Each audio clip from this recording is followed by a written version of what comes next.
Hey guys, if you're tuned in waiting for Goldpanners baseball to start, we're all doing the same thing. We're waiting here in the bunker behind home plate. Both teams in their dugouts. The rain began to fall a little bit before the game was scheduled to start. They had moved it up to a 7:15 start to try and beat the rain, but unsuccessfully as the rain started to fall about 10 minutes before game time.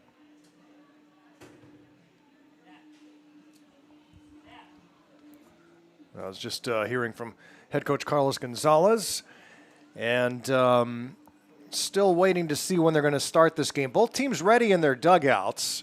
There are tarps across home plate and the pitcher's mound, but it's probably going to rain on and off all night, so it's going to be a trick to try and squeeze this game in between the heavier rain drops and the less so. Obviously, this dampening the spirits of the would-be crowd here tonight. Usually Friday night is a massive night here at the ballpark, but a lot of people staying away right now or staying under cover with the steady rain right now. And the Goldpanners were scheduled to start a brand new pitcher in Colt McKibben. Colt McKibben was supposed to make his first Goldpanner appearance, but he was ready to go, getting warmed up before the game, and now a long delay, so he is probably not going to start anymore after getting hot. So it's probably going to be Lucas Zach who is going to start. Zach was supposed to be the second pitcher into the game, but now it looks like he's going to start. Timeout here as I hear from Coach Gonzalez. I'll be right back.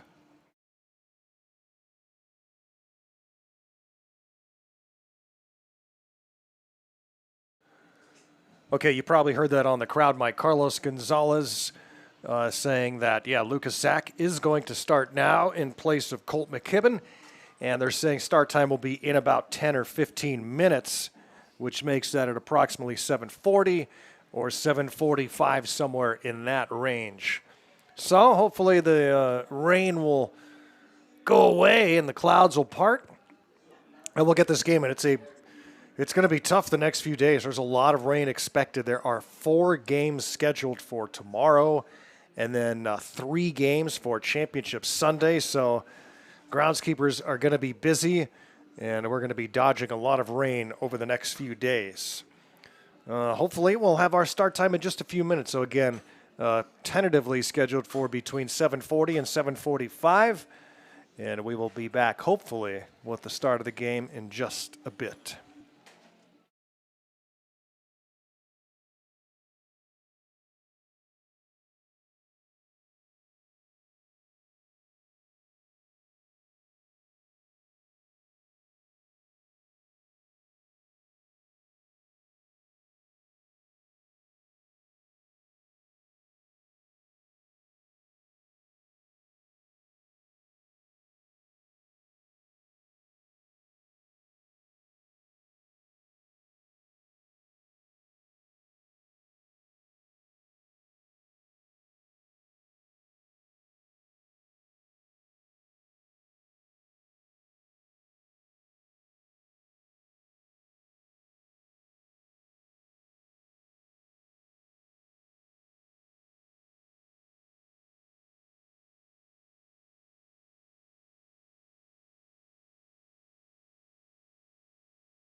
All right, friends, just an update here from Grand Forks, James Donaldson Park. Gather round, gather round. The Goldpanners and Grand Forks Slag Dusters.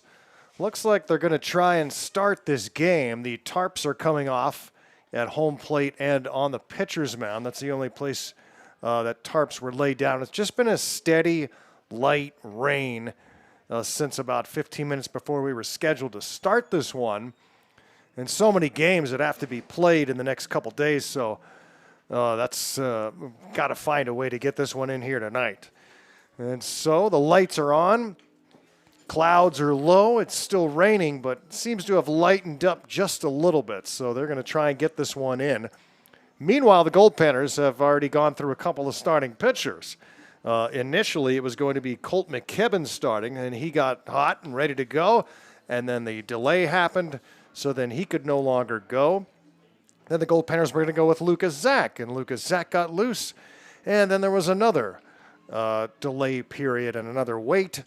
So now it is going to be not your boo, not my boo, but Micah Boo getting the start here for the Goldpanners. Micah Boo will get the start. And that is if we actually start this game here in the next few minutes, which it looks like we are going to. They had initially moved the 7:30 start time up to 7:15 to try and miss the rain, but now we've been waiting for a while, so it's 3 minutes past 8 local time, and hopefully we'll be starting in, the next 5 or 6 minutes. We'll see here now as they tend to the field, a very experienced grounds crew here in Grand Forks. They can handle pretty much anything here. And Coach Carlos Gonzalez is going to walk by, so I'm going to take a moment and be right back with you.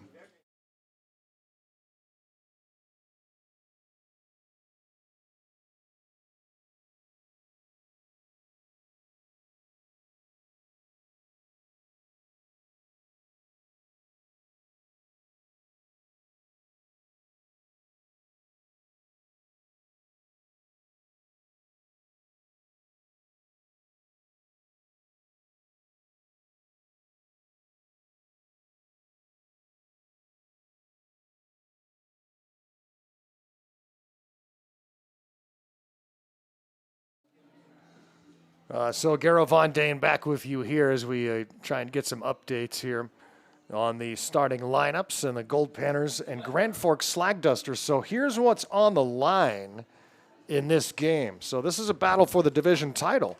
So there's the split divisions here, the Larry Semenoff division and the Jerry Foster division. And this game will decide the winner of the Semenoff division. And it's huge because the winner has a bye through Saturday and into the semifinals on Sunday. So if the Goldpanners win this game, they do not have to play tomorrow. They get to save everybody for Sunday for 2 more games in order to win the championship, the semis and the championship on the same day. And if Grand Forks wins it, they would also have a 2-1 record with Fairbanks, and they would then win the head-to-head tiebreaker. That's the first tiebreaker when it comes down to it. So if the Goldpanners win tonight, they win the division and they're off tomorrow. If the Goldpanners lose tonight, then they will be the 2 seed. And in that event, they would play tomorrow at 4 p.m. So the Panners win. They play Sunday at noon. If they lose, they have to play a Saturday game at 4 p.m. here in Grand Forks. And tomorrow's could be wild. We're expecting 80% chance of rain tomorrow, and they've got to get 4 games in tomorrow. So 6 teams have to play tomorrow based on all the seedings. So there's a lot. Some teams are in a position where they have to win 4 games in 2 days to win the championship. So a lot to try and figure out between now and then. What we do know so far is the Jerry Foster division is all sealed up. The Seattle Studs getting a win earlier today over the Northwest Honkers, and those teams do not like each other. The Studs go to 3-0 to take the Foster division. That game was to decide that side. The Honkers finish in second The Seattle Blackfins are 1-2 in the 3 spot, and the Burnaby Bulldogs went 0-3, so they are in 4th place in the division. But everything's still got to get figured out in the Seminoff division between the Slag Dusters, the Goldpanners, the Calgary Diamondbacks, and the Everett Merchants. The Merchants stomped on the Diamondbacks today to even things up with the Diamondbacks, but with 1-2 records. But Calgary loses the tiebreaker on runs permitted, or they lose the head-to-head to Everett, and would lose the head-to-head if Grand Forks falls to 1-2. There would be a 3-way tie in the division for second place. But Calgary, as all those teams have beaten each other, so it turns into a circle of teams who have beaten each other. So then the next tiebreaker goes to runs allowed per defensive inning. And the Diamondbacks have allowed the most, so they would lose. Calgary is in 4th place no matter what happens in this game. But the other 3 spots still up for grabs. Goldpanners and Grand Forks Slag Dusters for the top seed and a bye into Sunday's semifinal game on the line here tonight. They are still getting the field ready here. And in that time period we have now, we'll go through the starting lineups. Get out your pens and papers. Hopefully you like to score along with us at home. For the Slag Dusters, who will be the road team today, the Goldpanners winning the coin toss will be the home team. For the Slag Dusters, leading off will be Jared Sucro. Jared Sucro, the second baseman, followed by Chad Northcutt, the shortstop.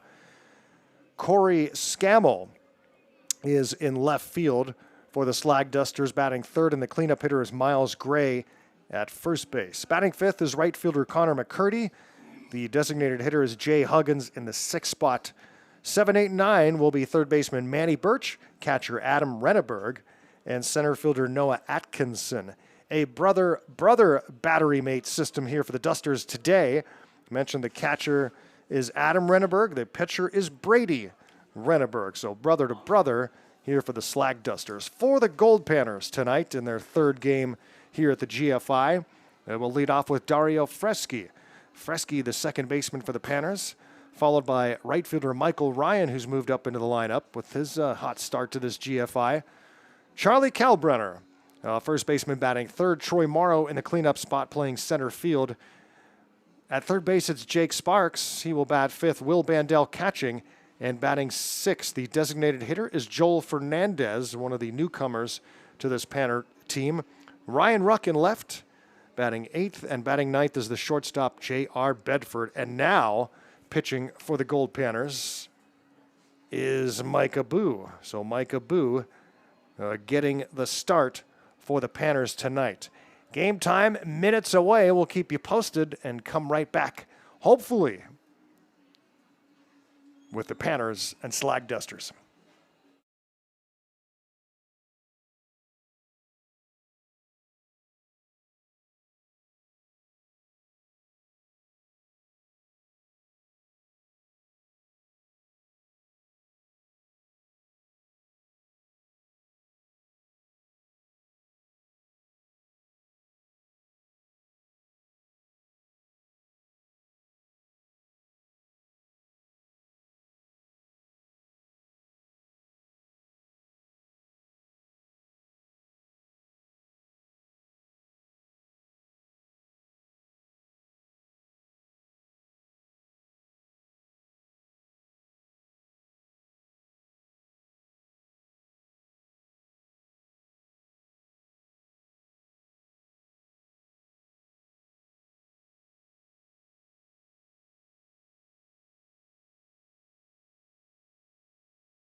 All right, friends, looks like we're going to play some baseball here tonight, finally, after a long rain delay. And hopefully that's it for our rain delay. It looks like it's a little bit clear on the side where the weather is coming from. So hopefully we'll be able to have this game without any further issue, delay, or stoppage or anything of that nature. And well, here we go. Goldpanners are on the field. They won the coin toss, will be the home team wearing the blue jerseys with the pinstripes.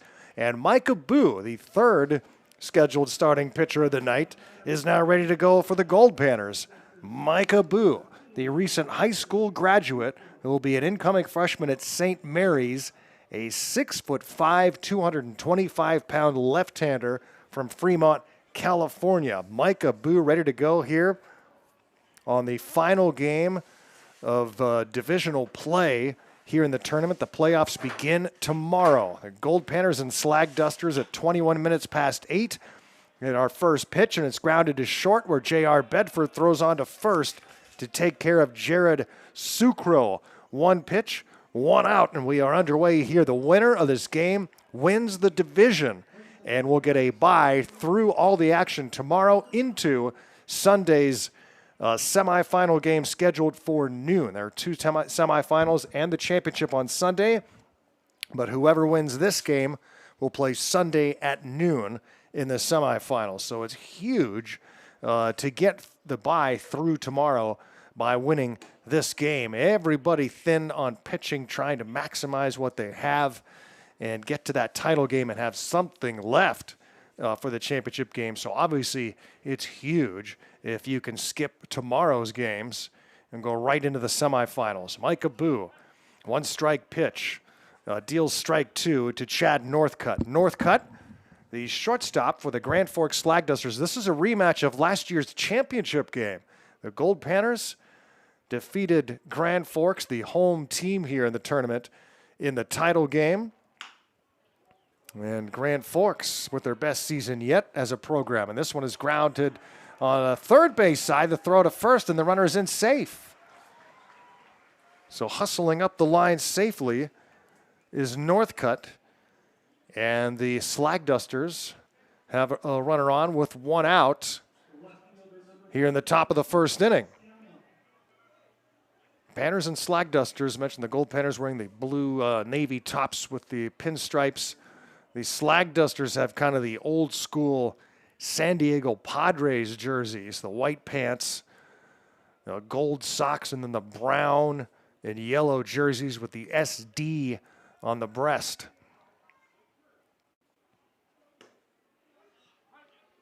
Strike is called on Corey Scammell.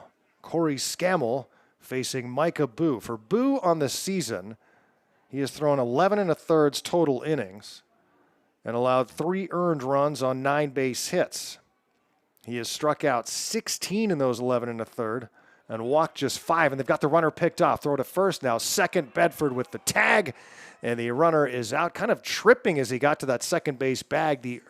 The dirt around the base paths was not covered during the rain, so a little bit muddy out there and tricky, and that might have caught up in the spikes of Chad Northcutt. He is caught stealing. It goes 1, 3, 6. And Corey Scammell now batting with nobody on and 2 down. Left-handed hitter Scammell against the southpaw Micah Boo with the long reach, dealing a pitch. I didn't see the umpire's call. That's 1-1 on Scammell. So initially we were going to get our first look at pitcher Colt McKibben, the left-hander from Lee University. He's coming off Tommy John. And then after the first delay, it was going to be Lucas Zach, who was scheduled to pitch second. And then more rain, and now Micah Boo. Scammell the batter with Gray on deck. And it's grounded directly to short. Bedford on to first. A couple of putouts for the Goldpanners shortstop. And that's it for the Slag Dusters. Good work for Micah Boo here in the first inning. No runs hit, no errors, nobody left on. Goldpanners coming to bat. Winner of this game wins the division.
Goldpanners baseball here on PannerVision, audio only style. Pretty cool sky right now here in Grand Forks after a lot of rain.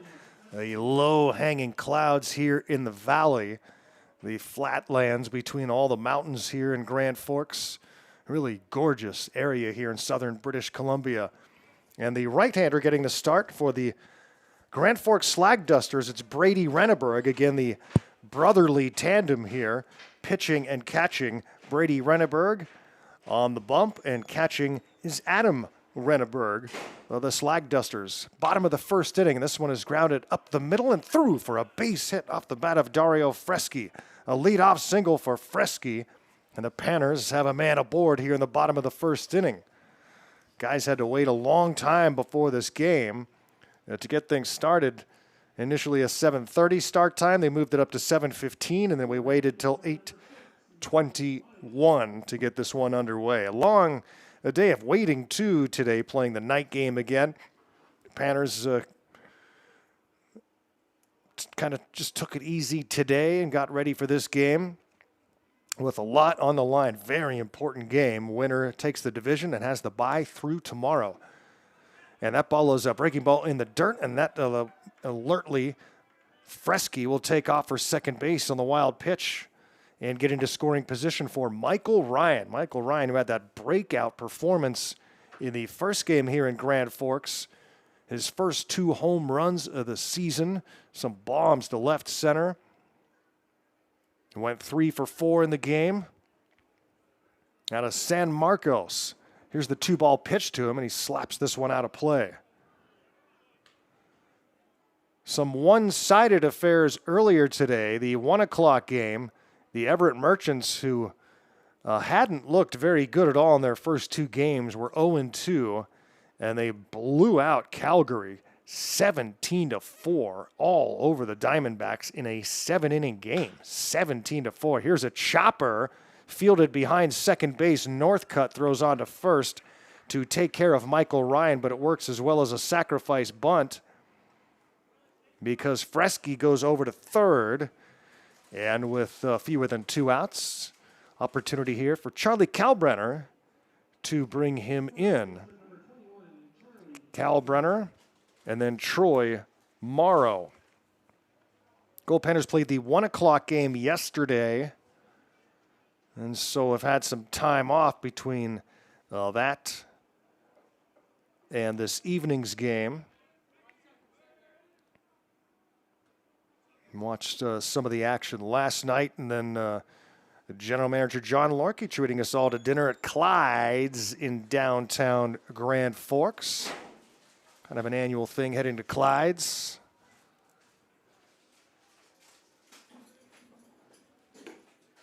And some people came and watched the late night action last night. The Seattle Studs defeated the Burnaby Bulldogs 11-3. It was a close game, and then when Burnaby's starting pitcher came out for a reliever, it all fell apart for Burnaby. Here's the 1-1, and it's line foul. Blue Monster filling up now with the rain pausing. This is usually a huge night here at the ballpark.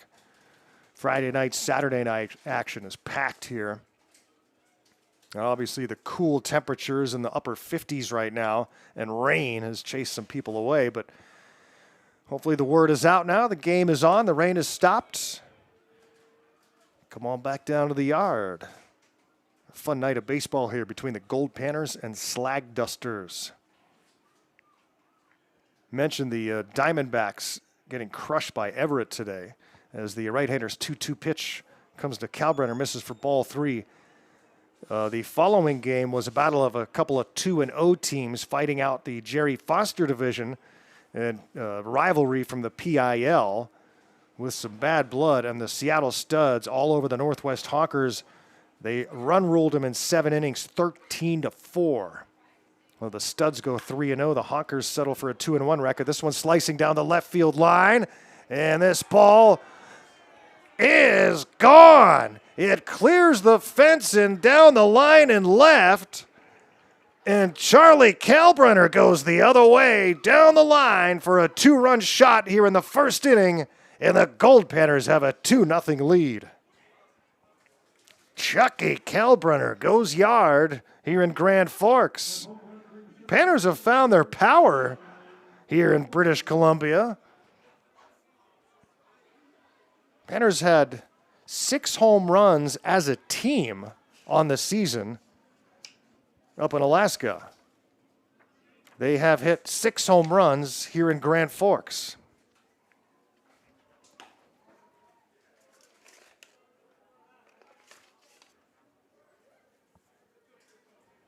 Kalbrenner hits home runs in back-to-back nights. That's number 3 for Charlie on the season. And here's Troy Morrow.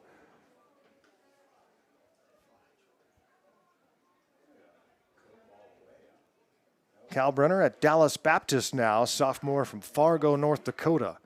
Troy Morrow, been kind of waiting for that breakout game from Troy. Here's a ground ball to second. On to first, hustling up the line, but thrown out by a step. Play goes 4-3 and brings up Jake Sparks. Sparks, the Goldpanner third baseman, will be followed by catcher Will Bandel. The designated hitter is Joel Fernandez. And then 8 and 9 are Ryan Ruck and J.R. Bedford. Goldpanners leading 2-0 here in the first. Brady Renneberg pitching to Jake Sparks, the junior from Siena, who fouls this one back to the fence. Garrow Von Dane here in Grand Forks, British Columbia on a rainy evening. Rain held off most of the day, thankfully, but then started right before this game began. Delayed things for about an hour, now underway, and hopefully the rain stays away.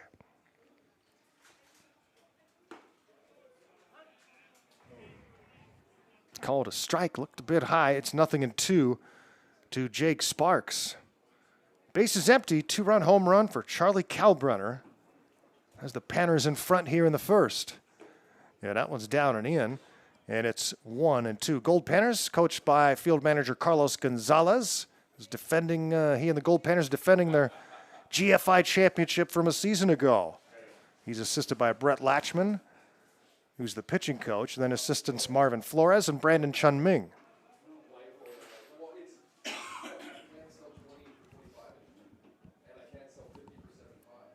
2-2 now to Jake Sparks. Panner's great game yesterday, defeating Calgary 3-0. The first shutout this season for Fairbanks. Got excellent pitching yesterday. Carter Tucker in the start goes 5 2/3, no runs on just 4 base hits. Tucker struck out 8 and walked 2 to get the win. And Noah Thompson finished with 3 1/3 hitless innings, 3 strikeouts and 2 walks. Sparks strikes out to end the inning, but the Goldpanners score 2 on the 2-run home run from Charlie Kalbrenner. After 1 here in Grand Forks, it's the Goldpanners 2, the Slag Dusters 0.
Goldpanners baseball here on PannerVision. Glad you can join us for some late night baseball, though for all of our Alaska friends, I guess, or regular viewers, it's not that late. It's starting probably similar time to most of our games. Goldpanners leading 2-0 as Micah Boo is out there for his second inning of work. Boo's looked really good, high school graduate, but has some polish already, obviously some good stuff, velocity. And Miles Gray hits this one high into shallow center field, and racing in to make the catch is Troy Morrow, who got a great jump on that ball and just turned on the jets and was able to get there to catch that pop-up.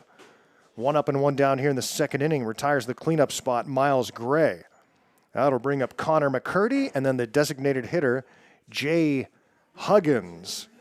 Connor McCurdy, right fielder for the Grand Forks Slag Dusters. Slag Dusters, big mining history here in Grand Forks. That's what this town was founded on, was copper mining and then other minerals.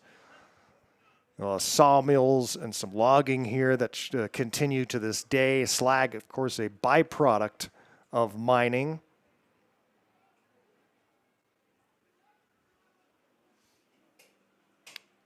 Slag Duster, also the name of a metal band that used to play here in Grand Forks, I found out.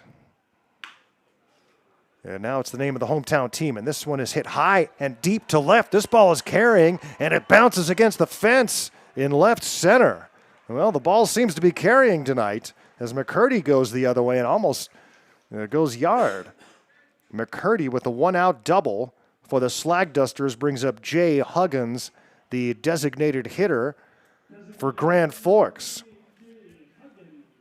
Batting 6th in the lineup, and the Slag Dusters have a runner at second base. Grand Forks, so far, well, they were blown out by Calgary on opening night back on Monday, 14-3. And then they came back with an 8-3 win over the Everett Merchants on Wednesday. Panners defeated the Merchants 9-2. So there's a common opponent, as well as Calgary. Goldpanners beat Calgary 3-0. Calgary put up 14 on the Slag Dusters. Huggins with a runner at second base. Boo checks the runner once, twice, and delivers. And this ball is crushed to left. This ball is carrying back, and this one will bounce up against the wall. And back there to get it is Ruck. Runner will be held at third as the throw comes in. Crowd can't believe it, but the runner McCurdy was worried that ball might be caught in deep left by a Goldpanner left fielder Ryan Ruck, who in back-to-back plays has had to chase balls up against the fence. So ball really seems to be carrying tonight. And a double for Huggins, but McCurdy stops at third. And now let's see what Mike Abu can do with two runners in scoring position and just one out. Here's Manny Birch, the third baseman. Boo, the left-hander, in some trouble here in the second inning. Throws one low for ball one. Well, looks like the Dusters can swing it a little bit. It's the first time we've been able to watch them.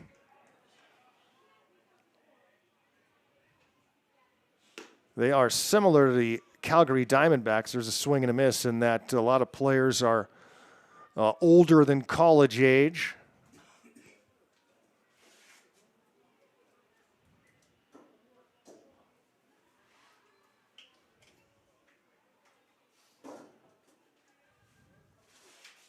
Long look at the signs from Boo. Now he's ready to go with the 1-1 pitch to Manny Birch. Yeah, and this one is popped up, but it's foul and out of play.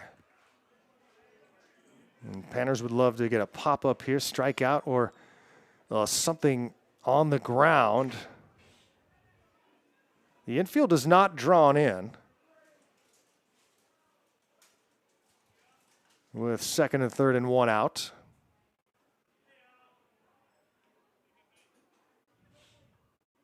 And the off-speed pitch gets a swing and a miss. Birch goes down. Good one from Mike Abu. Huge out number 2. That's his first strikeout, and now we'll face Adam Renneberg.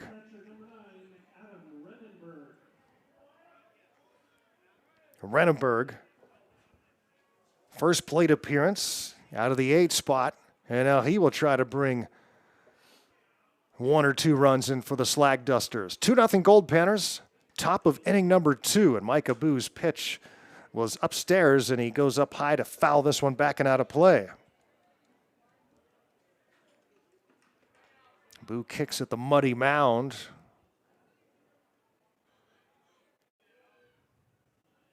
James Donaldson Park, the 2026 GFI, the 42nd annual edition.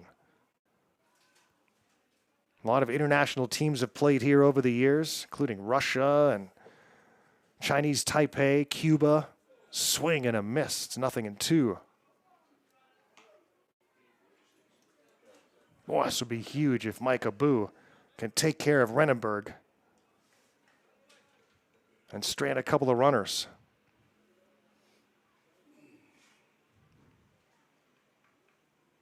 Here's the 2-strike pitch.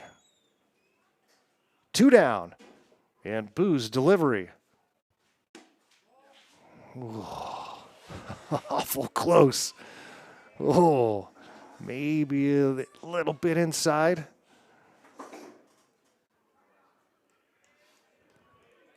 And it's 1-2 to Renneberg. Second and third with 2 down here for the Slag Dusters.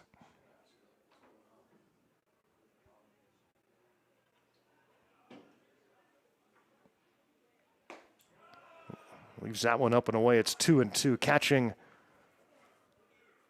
for Mike Abu is Will Bandel. Kalbrenner at first, Fresky at second base, Bedford at short, Sparks at third base. The outfielders Ruck, Morrow, and Ryan in right. Now the 2-2 from Boo. Oh.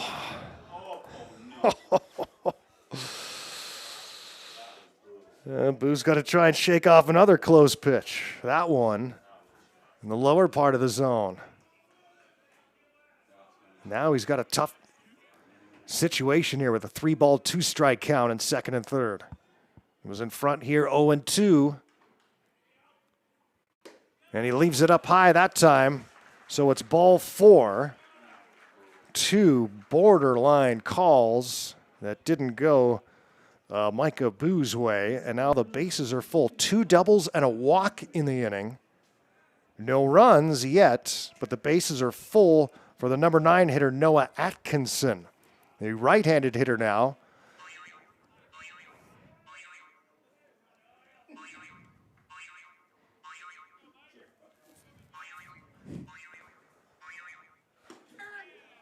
And the right-hander, Boo.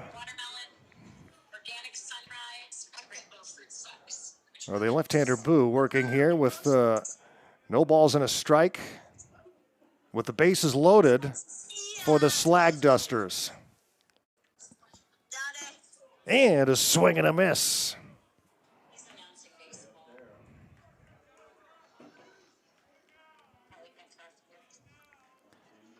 No balls and 2 strikes. Bases are loaded for the Slag Dusters. And the left-hander's pitch. And he goes up high for this one. Wastes one there. It's a ball and 2 strikes now on Noah Atkinson in the 9 spot. Slag Dusters on every base with the leadoff spot, Jared Sucro, due up. The count now a ball and 2 strikes from Boo to Atkinson. Left-hander gets the signs. And readies with the 1-2 pitch on the way. And this one is hit high into shallow right field. Going over is the second baseman, Frisky, to make the catch, and the Slag Dusters leave him loaded. We'll head to the bottom of the second. It's 2-0 Goldpanners.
Goldpanners baseball here on PannerVision. Garrett Von Dane with you live.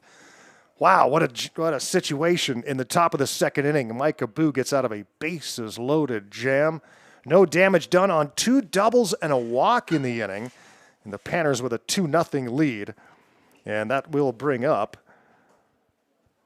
for the Panners, catcher Will Bandel, then the designated hitter Joel Fernandez, and Ryan Ruck, the left fielder for the Panners. There's a swing and a miss. And it's a ball and 2 strikes.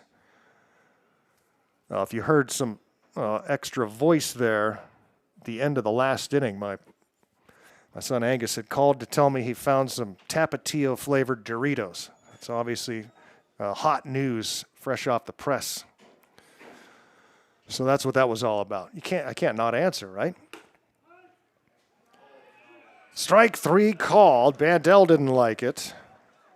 And a couple of strikeouts here so far in the early going for Brady Renenberg. 2-0 Goldpanner leader. The rain has stopped. And the crowd has arrived here in the ballpark now. The word is out. The game is on. The nightcap here between the Alaska Goldpanners, a very popular team here in Grand Forks. And, of course, the home team, Grand Forks Slag Dusters, like the front desk person at our hotel says. As long as you're not playing the Slag Dusters, I'll cheer for you. So she's not cheering for us tonight. Swing and a miss from Fernandez, the designated hitter out of Washington State. Fernandez, 1 for 4 yesterday with a single.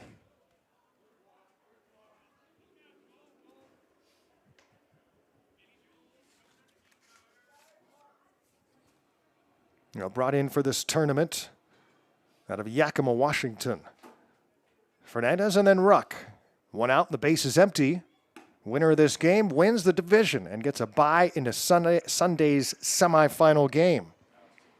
A lot of baseball here tomorrow. Remember, you can watch every game on the Grand Forks International Facebook page. They have a live feed, no broadcasting, but they have a live feed of every game. And here's the 2-2. And it's called strike 3. So back-to-back Goldpanners called out on strikes. 3 in a row now, as a matter of fact, for the right-hander Brady Renenberg, who's off to a great start here despite the 2-0 deficit. A 2-run home run by Kalbrenner in the first inning is why the Goldpanners have the lead. And so here's Ryan Ruck, Goldpanner left fielder. I had never heard the Ruck last name before Ryan. And today the Pittsburgh Penguins in the first round of the NHL draft took a player with the last name Ruck. He was out of Medicine Hat, Alberta. Ryan Ruck, on the other hand, comes from San Diego, California, by way of Point Loma.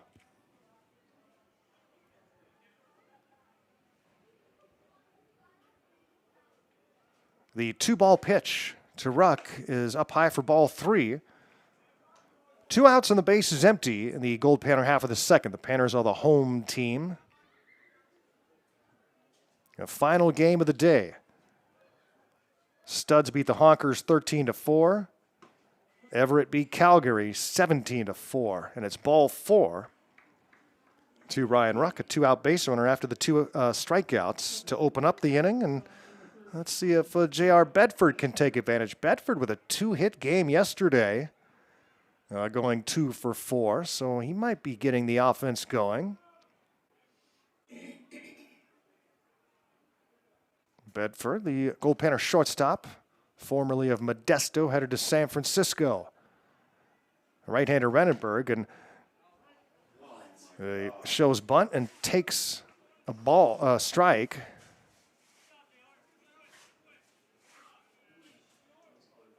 Interesting balls and strike calls tonight.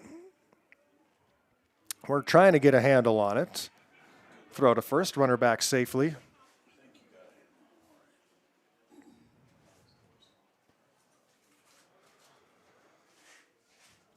Right-hander Renenberg swaying that right arm as he waits for the signs on the hill for the Slag Dusters. And the right-hander readies with the 0-1 pitch to Bedford. Bedford swings at a breaking ball, misses for strike 2. Bedford then the top of the order, Fresky. It's 2-0 Goldpanners, bottom of inning number 2 here at James Donaldson Park in Grand Forks, British Columbia.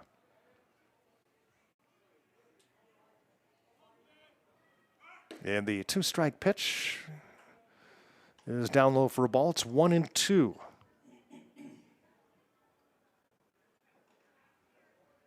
Can Bedford find a way on and extend this second inning?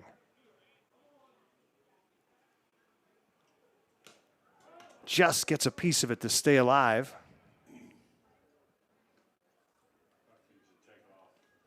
A bat boy will come find the baseball before Renenberg readies with the 1-2 offering. Ryan Ruck is at first base.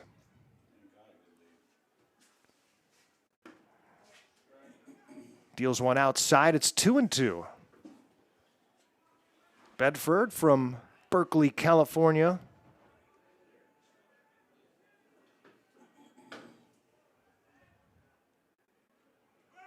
There goes the runner. Fastball right there. And Bedford swings and drives this one into deep center field. And it's over the head of the center fielder, Atkinson. Here comes Ruck. He will score. Bedford's on his way to third and slides in safely with a 2-out RBI triple to deep center field. Bedford, what an at-bat, fighting off 2 strike pitches and then finding that fastball and driving it to deep center field. It's hard to hit one out to that part of the ballpark. It's 430 to dead center, and Bedford gave that one a ride and drives in the third Goldpanner run of the game. And man, is it fun to watch him run, sliding into third base. I said it earlier. It reminds me of rookie Andrew McCutchen coming up, and everyone would go to the Pirate games just in hopes of watching Andrew McCutchen get a triple. Bedford makes it 3-0 Panners, and that brings up Dario Freschi, who fouls this one off.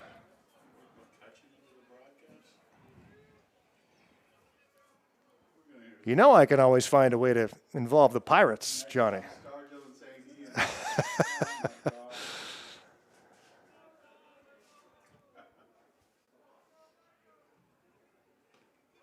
Pitch is down low, but it's kept in front of home plate by catcher Renenberg.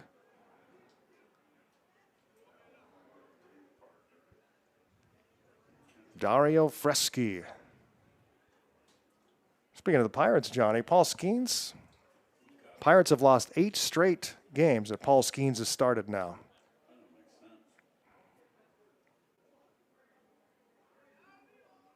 Who would have guessed that from the Cy Young winner? And it's called strike 3, so Freschi strikes out.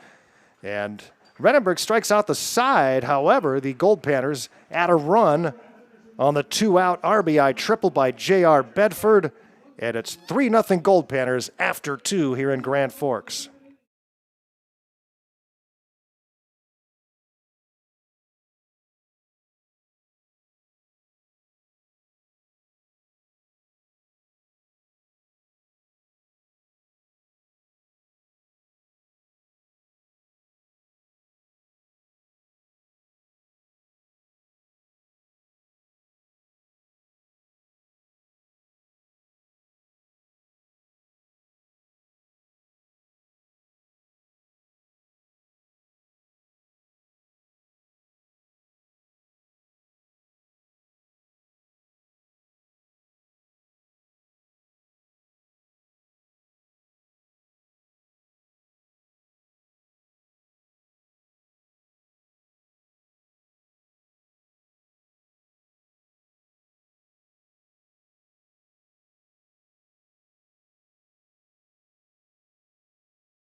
Goldpanners leading 3-0 here in the game to decide the Larry Seminoff division.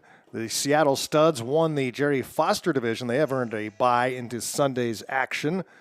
And the Goldpanners trying to do the same here, as are the Slag Dusters. The whole division has many implications. First, second, and third are still up for grabs depending on what happens in this game. Calgary is locked into the 4 spot. That much we know. It's 3-0 Fairbanks as we start the third inning. Micah Boo back out for his third inning of work, and he is starting against the top of the order for the Slag Dusters. Jared Sucro, Chad Northcutt, and Corey Scammell for the Dusters, who have 3 hits, including 2 doubles, but do not have a run. Boo getting out of a bases-loaded jam in the second inning with a pop-up to second. Here's the 2-1 delivery. And it's grounded, a little roller that goes foul just outside of the first base bag. In between innings, a little bit more of a delay as they brought out some more material for the mound and around home plate with the wet earth and the little bit of muddy conditions here at this field. But man, this crew does a great job of getting the field ready and keeping it in good shape.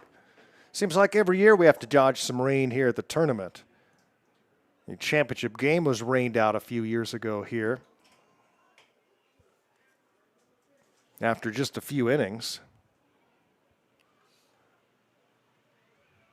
And a lot of baseball left. After tonight, there are still 7 more games.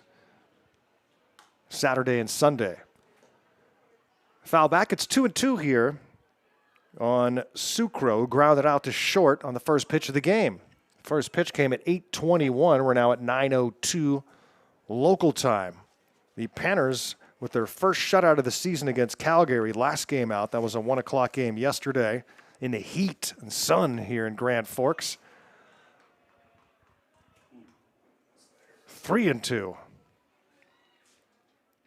In game 1, the Goldpanners defeated the Merchants 9-2. But the Panners, all in all, over, as this one is grounded to the left side. Sparks at third throws across, but it skips away from the first baseman, Kalbrenner. He threw it into the dirt, and Kalbrenner couldn't dig it out. And so safe at first base is Sucro. And the leadoff man is aboard. The Goldpanners winning that opening game against Everett 9-2. Only one of those runs was earned. So in the first 20 innings, Goldpanner pitchers have allowed just 1 earned run and 2 runs overall. The Merchants got an earned run in the 3rd inning of that game and an unearned run in the 7th inning.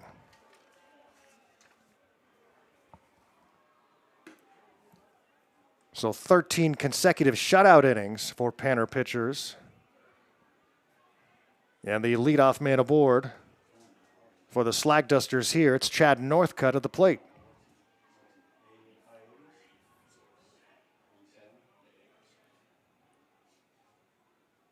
And the 1-ball pitch from Boo. And he puts a bunt down, and it's in a perfect spot, third base side, and no chance to make a throw. And wisely just holding on to the baseball there was, Sparks wasn't going to get him. And so a perfect bunt by Northcutt. And once again, the Slag Dusters have something going here. 2 aboard with nobody out. And here's Corey Scammell, who grounded out to short his first time up. Left-handed hitter against the southpaw Boo.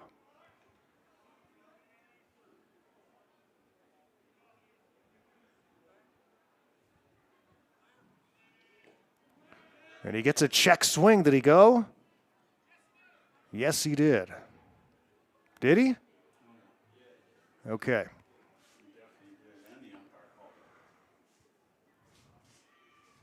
So strike 1 on the 3-hitter Corey Scammell with Miles Gray on deck. 2 on, nobody out for the Dusters. who have had 6 base runners so far. And he chops this one first base side. It goes foul, so it's 0-2.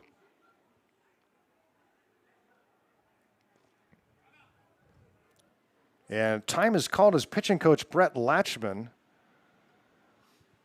who's dressed for winter, heads out to the mound. Southern California guy. Feeling the temperatures here tonight, and we'll gather the whole infield and the battery mates. There's nobody in the bullpen for Fairbanks. Well, Panners hoping to get what they can out of Micah Boo today. As a home plate umpire, will head out there to try and put an end to this mound conference as Coach Latchman returns to the dugout. Latch most recently at UC Riverside.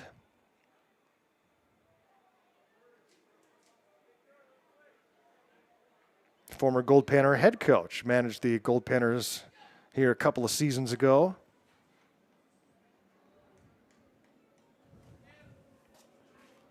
And now Corey Scammell digs back in with a no ball, 2-strike count. Slag Dusters at first and second. A 3-0 Goldpanner lead, but again in jeopardy here in the third. And Boo will step off.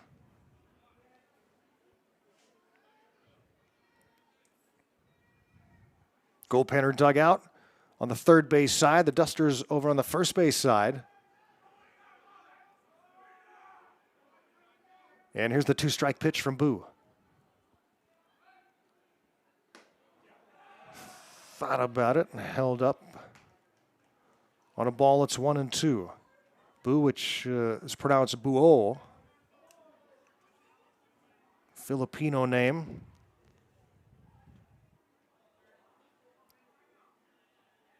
But says he likes Boo nonetheless. Here's the 1-2. Long look at the runner at second.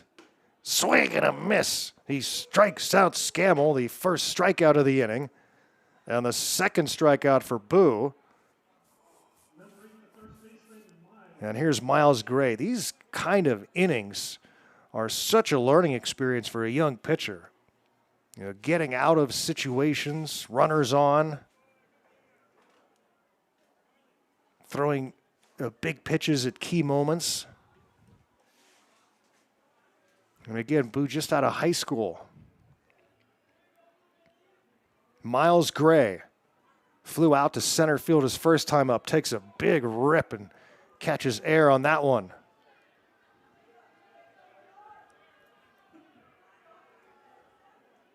Cleanup hitter Gray. Runners at first and second, and now 1 out.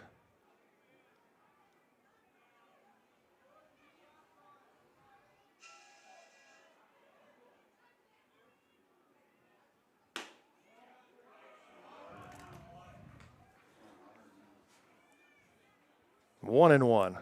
Well, the fans have gotten their money's worth watching the Goldpanners play so far in this tournament. Each game has been really good. This one off to a very entertaining start as well from a fan's perspective. Here's the 1-1. And he swings and hits this one high into right field, but should be underneath it, and is, as Michael Ryan. The throw will come into second.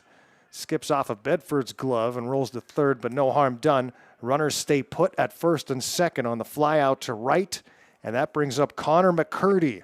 So can Boo get out of another jam here in the third? Not quite the same as the one in the second, where they had second and third with 1 out, bases loaded with 2 outs and did not score. But first and second with nobody out here in the third. Now there are 2 down.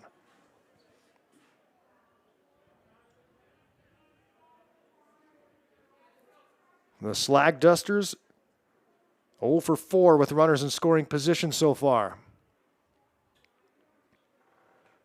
And he hits McCurdy, the left-handed hitter, on the upper arm. And now, just like in the second inning, the bases are loaded with 2 outs. Won't have to worry about a left-handed hitter this time. Who will face Jay Huggins, the designated hitter who doubled his first time up. A double here, and we're probably tied. It's 3-0 Goldpanners, but the Slag Dusters have the bases full with 2 outs here in the top of the third. Jay Huggins awaits the first pitch from Boo and fouls this one back to the netting. Micah throwing strikes today.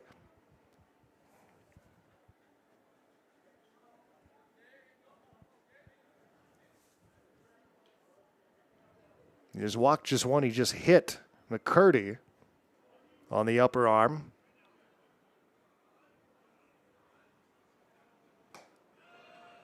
Up high for a ball, it's 1-1.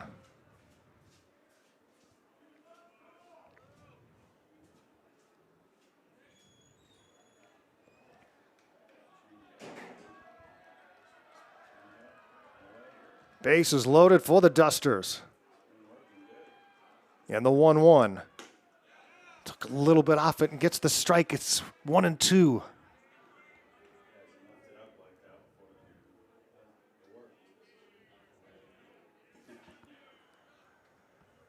The rain is still holding off. And looks like we might be in the clear for a little while. More and more people keep arriving here at the ballpark. Here's the 1-2 pitch with the bases loaded. Oh, inside, but a good job of fielding it by catcher Bandel. As the pressure builds, it's now a 2-ball, 2-strike count.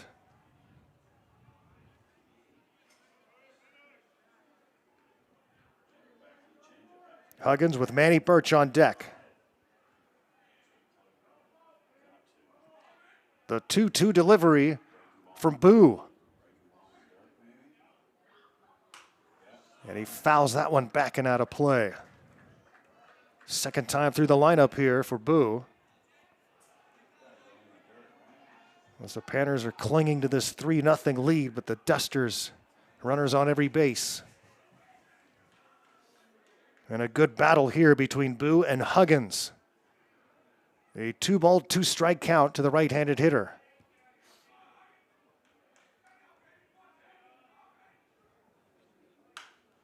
And it's popped up, foul territory, but it gets out of play. No room for the first baseman Kalbrenner to make a play.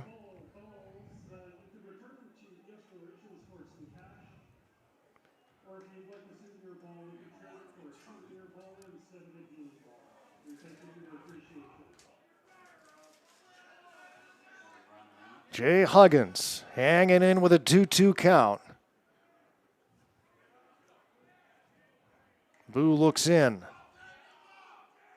Goes into his windup. And it's hit high into right center field. Ryan comes in, looks up, and makes the catch. And the Dusters leave him loaded again. Micah Boo gets out of another jam. And it remains 3-0 Goldpanners through 2.5.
Goldpanners leading 3-0. Good ball game here in Grand Forks. Panners and home team Slag Dusters. Popular matchup here. It's the feature game here on Friday night as the crowd continues to grow, as the GFI continues to build here. We have a bunch of matchups ready to go, but a bunch still to be decided yet, all based on this game, the final game, before we get to the playoff rounds. And the strike is called. The Panners leading 3-0. Manny Birch, or rather, back on the hill is Brady Renenberg. Michael Ryan leading off for the Goldpanners out of the 2 spot, followed by Charlie Kalbrenner and Troy Morrow. Panners getting a 2-run home run in the first from Kalbrenner, an RBI triple from Bedford in the second inning. Panners have been opportunistic, whereas the Slag Dusters have let opportunities slip by. They're 0 for 5 with runners in scoring position and have left the bases loaded twice. They have had 7 base runners in 3 innings and have not scored, and that one hits Michael Ryan. And the leadoff man aboard for the Goldpanners. That brings up Kalbrenner, who homered to left going the other way in the first inning. A 2-run shot, ball that just kept carrying over the fence. His second home run in as many days.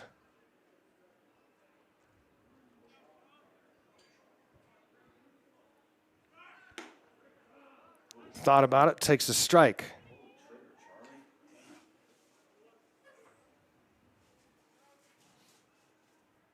Ryan at first base.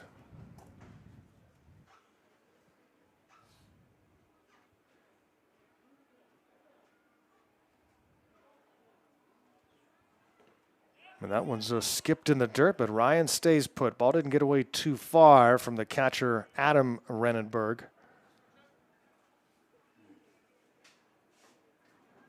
Kalbrenner started the day batting .288.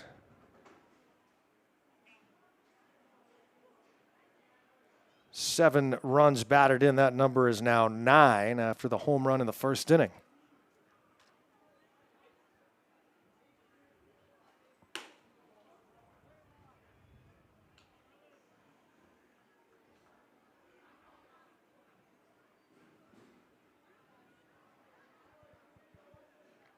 Goldpanners as a team batting .292 at the start of the day. Here's the right-hander's pitch, and he drills this one high to left. This ball's going back to that high fence in right center, and it's gone. No, it hit the fence, or is it gone? Kalbrenner jogs around second and now heads back to second. Did that ball hit the fence? Confusion right now.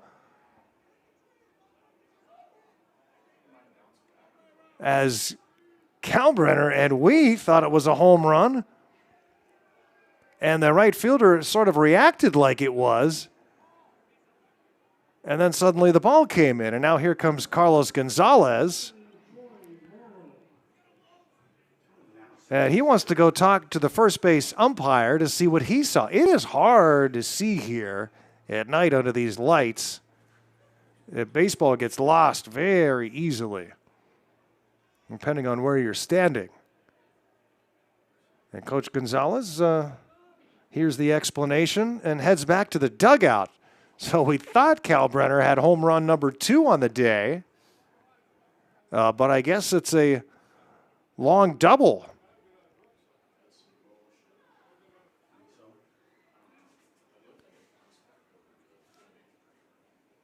What a bizarre sequence there. Well, so the Panners will settle for second and third with nobody out.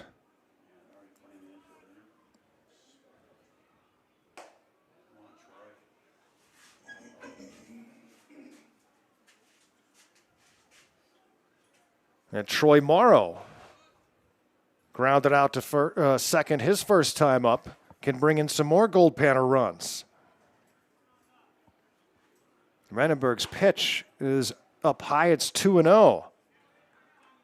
And now a dangerous situation for Grand Forks as they have missed out on some offensive opportunities, and now the Panners are ready to add to their 3-0 lead.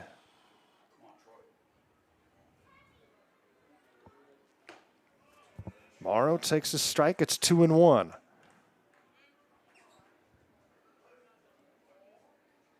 Freshman from Florida Atlantic, California native, 6'4", left-handed hitter against the righty Renenberg. Fouls this one back. 2-2. Morrow, a .260 hitter coming in. Still looking for his first home run. He hit one off the scoreboard, the high part of the scoreboard in Fairbanks in the men's league game. We know he's got pop in his bat. Swings and misses for strike 3.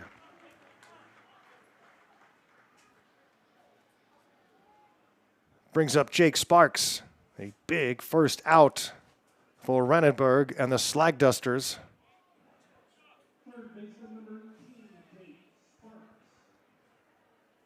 Panners 2-0 in the tournament. Slag Dusters 1-1, but the winner of this game wins the division. And this one is hit high into left center field. Let's see if it's enough for the runner to tag. Ball caught by the center fielder Atkinson. Tagging from third and scoring is Ryan. And it's 4-0 Goldpanners, an RBI sac fly for Jake Sparks to bring in the 4th Goldpanner run of the game. Staying put at second base is Kalbrenner, and now with 2 down, Will Bandel will try to bring in another Goldpanner run. Bandel struck out looking his first time up. Will batting .333 coming in. No home runs for Bandel, but 8 runs batted in.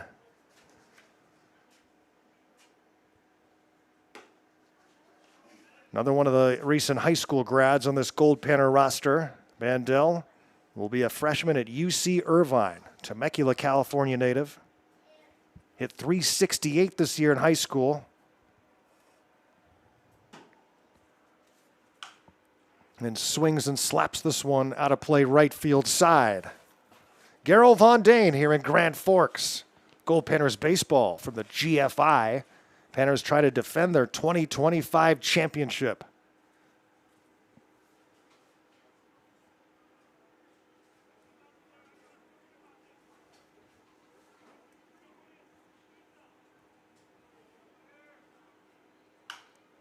And this one is popped up right field side. Foul territory, but playable. And the first baseman, Miles Gray, makes the catch to take care of Bandel and the Goldpanners, but the Panners pick up a run on the RBI sac fly from Sparks and have a 4-0 lead after 3.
Garo Von Dane here in Grand Forks, British Columbia. Glad you can spend part of your Friday night with us, tuned in on the audio-only side.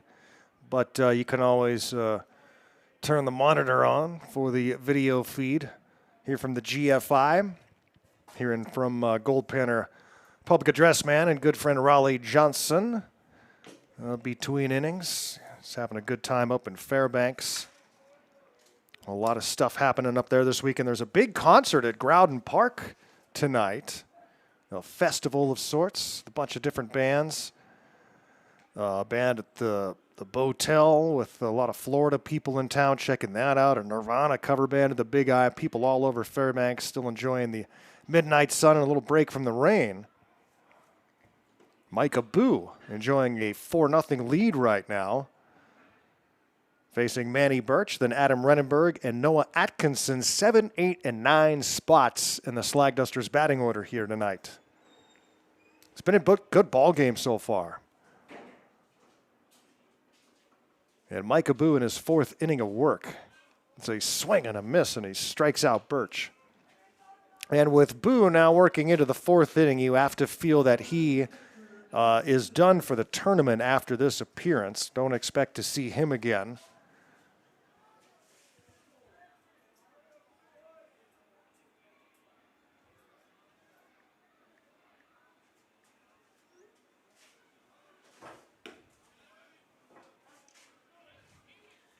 But what an effort he's putting together here tonight so far. Getting out of 2 bases loaded situations already. Renenberg batting here with 1 out and nobody on, and Boo wants to see the signs again.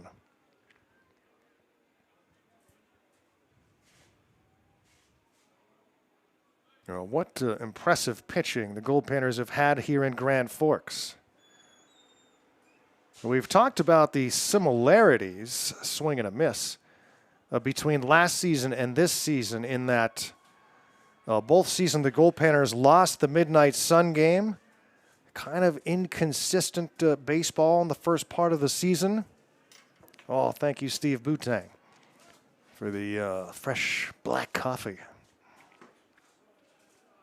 And the Goldpanners a season ago lost that Midnight Sun game where didn't really know what they had, a little inconsistent, come to Grand Forks, and suddenly everything comes together. And the Panners go on to win the GFI and barely lose another game the rest of the season.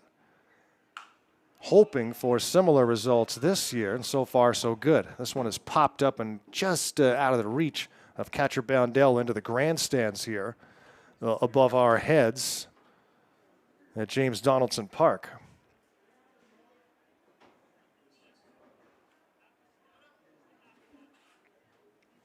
Renenberg walked his first time up. This is the Slag Dusters catcher.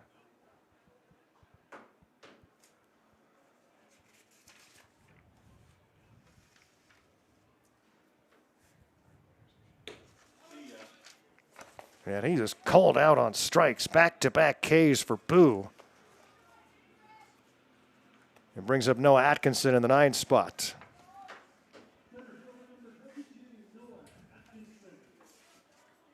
Now, Steve Boutang, who delivered me the coffee, a team coordinator here and longtime umpire.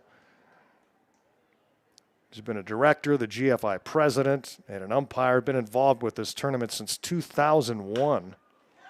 And this ball is smack deep to left field, and going back and making the catch on the run is Ruck. And Boo goes 1, 2, 3 here in the 4th. We'll head to the bottom of the 4th in Grand Forks. It's 4-0 Goldpanners.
Joel Fernandez leading off for the Alaska Goldpanners in a 4-0 game as we start the bottom of the fourth. Been a good, entertaining ball game so far. Hope you're enjoying PannerVision audio-only style. Discussing a little bit of the history here at the tournament with Steve Boutang and John Lorkie between innings off the air here. Some things have been different this year. There were some incidents last year that have forced the tournament to crack down on some of the wilder behavior here at the ballpark, and it's given it a different complexion. And as a count as 2 balls and a strike here on Fernandez from Renenberg. And it's been a little bit tamer, but one of the other things is the boot hasn't been part of the tournament this year very much. The boot, there was an original boot that would be out in the Blue Monster, and people would slam beers out of it. And Mickey Smith has the original boot that was here for many, many years, and you could imagine what a malted beverage tasted out of that leather boot after a lot of years of people sharing that thing. And he has it somewhere in Kansas, as this one is popped up high behind second base and caught by the shortstop Chad Northcutt. And 1 up and 1 down as Fernandez is retired here in the bottom of the fourth. It's 4-0 Goldpanners. That brings up Ryan Ruck. Mickey, I hear from him all the time. He sent me some pictures of the boot today that he has, and pictures of the boot being utilized properly in the Blue Monster many, many years ago.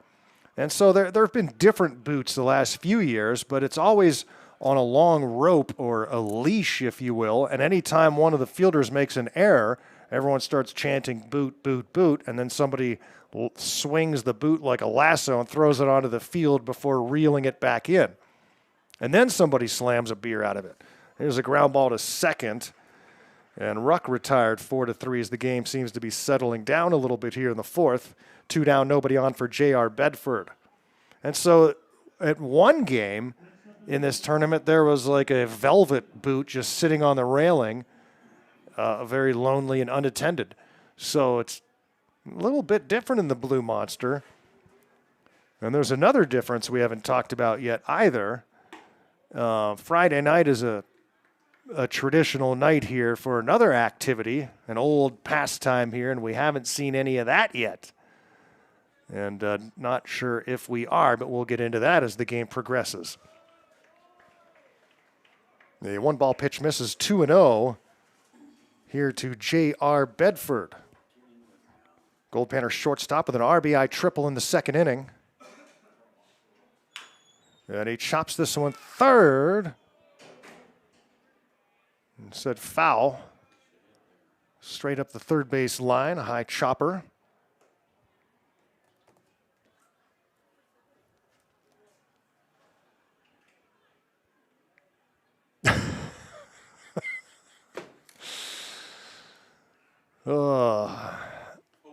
Oh, and that one hits Bedford. Thank you for that, Raleigh. Bedford hit by the pitch, so a 2-out base runner for the Goldpanners. And let's see if they can do something with it here. In the second inning, Renenberg struck out the first 2 batters looking, then walked Ruck with 2 outs, and then Bedford with the RBI triple. See if the Panners can do something similar here in the fourth and add on to this 4-0 lead. Dario Freschi at the top of the order. Swings and hits this one just foul first base side. A diving attempt by the first baseman, Gray. The ball was just foul. Grand Forks, British Columbia. It's dark. The lights are on. And the Panners have a 4-0 lead.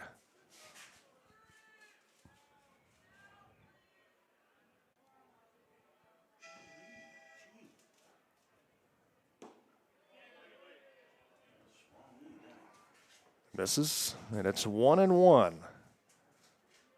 Freschi scored the first run of the game for the Goldpanners after singling, going to second on a wild pitch. Comes in on a home run by Charlie Kalbrenner. That one's in the dirt, and there goes Bedford and slides in safely.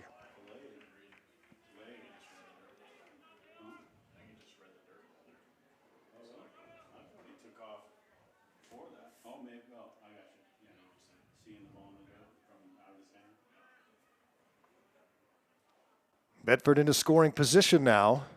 Well, he can score from just about anywhere. Fresky with a 2-1 count here against Renenberg.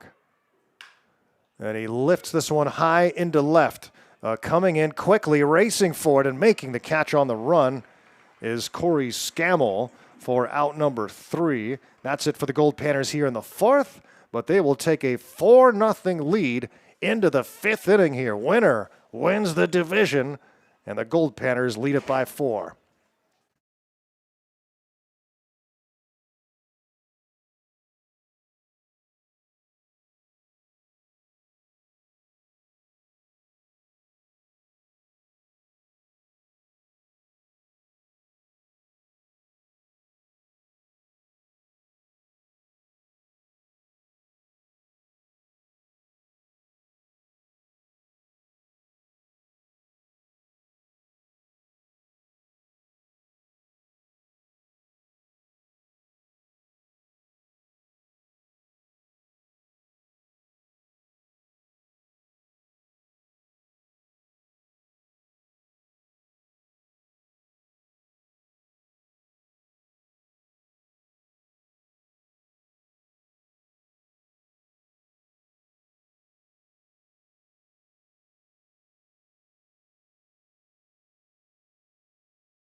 Garrow Von Dane here in Grand Forks. Entertaining ball game so far. Might not seem like it with a 4-0 score if you haven't tuned in, but some big situations, and Micah Boo has danced himself out of trouble on multiple occasions. But the game kind of easing in the 4th inning. Let's see what we get here in the 5th. Goldpanners up 4-0. It's the top of the order for the Slag Dusters, Jared Sucro, Chad Northcutt, and Corey Scammell. They are a combined 2 for 6 so far in the game. And it's called a ball. It's 2-0.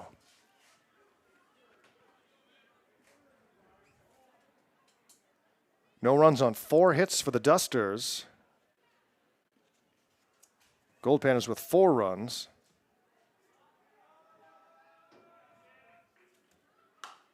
On 4 hits.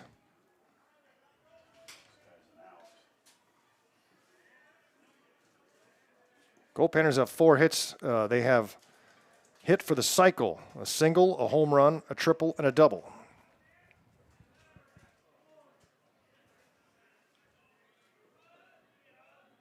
Two doubles, 2 singles for Grand Forks. This one is lined to right, drifting back is Ryan, and will make the catch. Circa was out number 1, Sucro rather, and brings up Chad Northcutt, who's 2 for 2 so far today. A single and a bunt single his last time up, facing the left-hander Micah Boo. And someone getting loose in the bullpen now for the Goldpanners, just easing in. Here in the darkness in Grand Forks. As we get late into the month of June, we'll be back in action in Fairbanks on July 2nd against the San Diego Stars. But some work to do here before we get there. A loser of this game plays at 4 o'clock tomorrow in the quarterfinals. The winner plays at noon on Sunday in the semifinals and gets tomorrow off.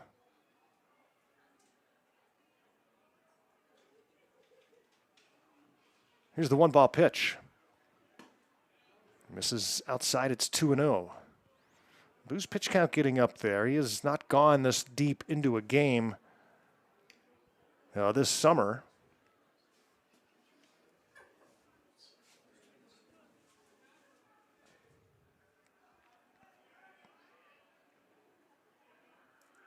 (2-0). And it's ball 3. 1 out, the base is empty. Chad Northcutt, the batter, with Corey Scammell on deck for Grand Forks. This game was delayed. First, it was moved up earlier in hopes of beating the rain. And then it was delayed, and our first pitch was at 21 minutes past 8. It's now 9:43 here in Grand Forks. It was a kind of a cooler, windy day today, but still a lot of people getting out on the golf course. We're climbing up on some of the mountains here. A lot of the guys have really been taking advantage of the Grand Forks area with fishing and hiking. And why not? You know, you're never going to be here again in all likelihood. Most of these players. But this team has really been getting out and enjoying the outdoors, not only here, but in Fairbanks, too. Count is now 3-2. Boo on Northcutt, and the payoff pitch is hit high, foul, out of play.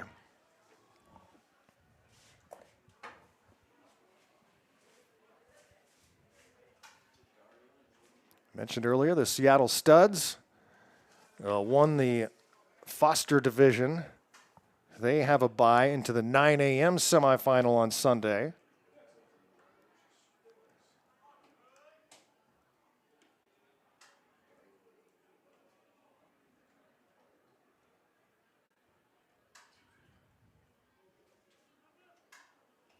They ran away from the Honkers in the second half of that game, 13-4 today. It was a 6-4 game before the Studs started blasting away. They ended up beating them 13-4 by the run rule in 7, and it's ball 4. Payoff pitch misses to Northcutt. He's on base safely for the 3rd time in the game, and that brings up Corey Scammell with 1 out.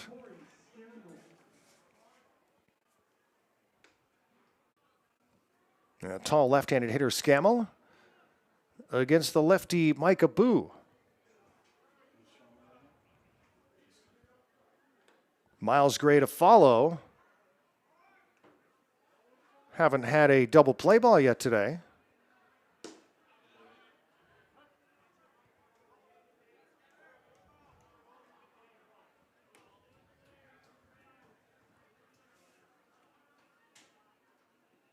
Boo looks at the runner at first. Yannaretti's with the 0-1 delivery to the left fielder Scammell.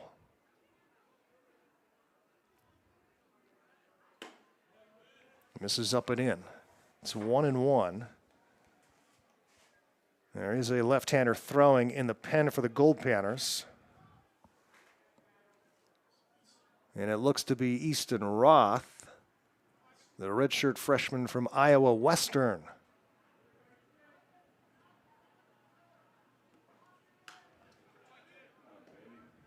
Fouled out of play. 1-2 here in the top of the 5th inning. 4 games scheduled tomorrow. Big day of baseball here at the park. Everything's a little different this year with 8 teams instead of the normal 10. And here's the 1-2. Swing and a miss. Scammell goes down swinging for the 2nd time in the game. 2 down here for Miles Gray. This tournament started back in 1975 officially. In this small town of just over 4,000 people at the confluence of the Granby and Kettle Rivers here in southern British Columbia. A throw to first base. Geographically reminds me a lot of Palmer, Alaska. Like a flat, glaciated valley area surrounded by mountains.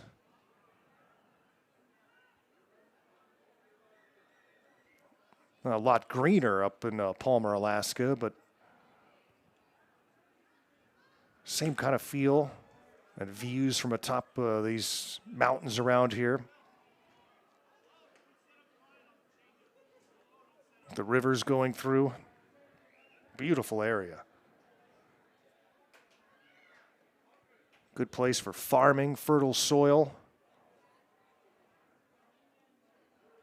And a good place for a baseball tournament.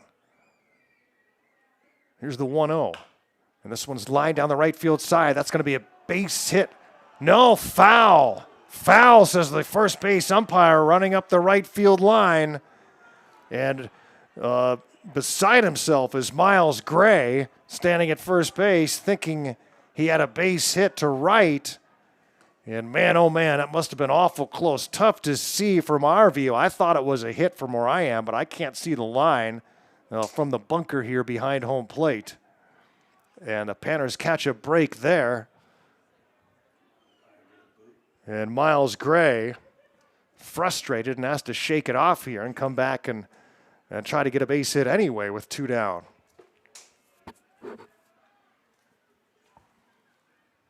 And Boo will throw to first base. Now, this area was also picked up on by the Doukhobors from Russia in the early 20th century. They found this great place to do some farming and have their new settlement in the New World. A new world for them, at least. This one is fouled back to the netting. The Doukhobors, a group of pacifist Russian immigrants who were rejected and ostracized from Russia for their beliefs against the Orthodox system of religion in Russia.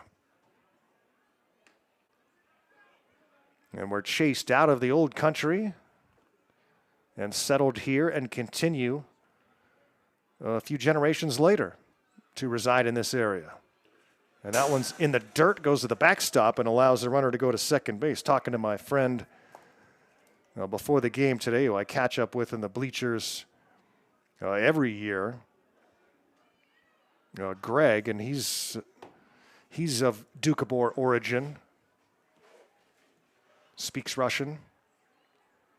And everywhere in town you can get borscht, the Russian soup or stew.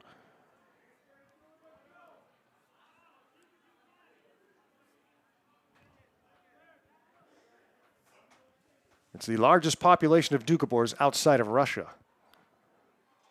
Here's the 2-2 delivery from Boo, and he lines this one out of play foul. A lot of interesting parts to this small area in Grand Forks.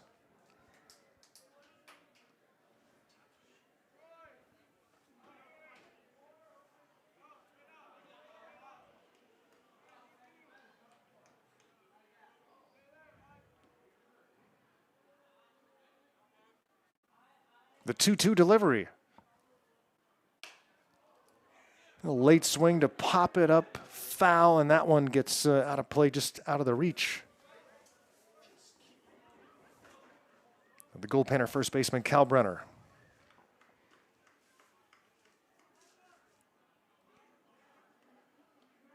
Both starting pitchers still in the game here in the 5th inning. Micah Boo for the Goldpanners.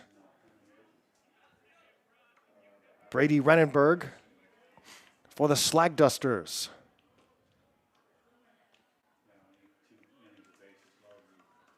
And here's the 2-2 delivery from Boo to Miles Gray, runner at second base. And he throws one outside and grimaces afterward. The count goes to 3 balls and 2 strikes.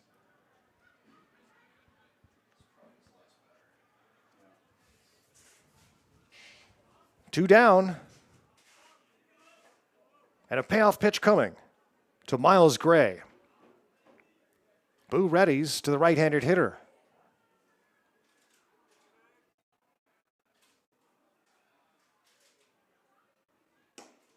And misses upstairs. It's ball 4. So a 2-out walk, the second walk of the inning. And here comes pitching coach Brett Latchman. We will see if this is the end for the starter, Micah Boo.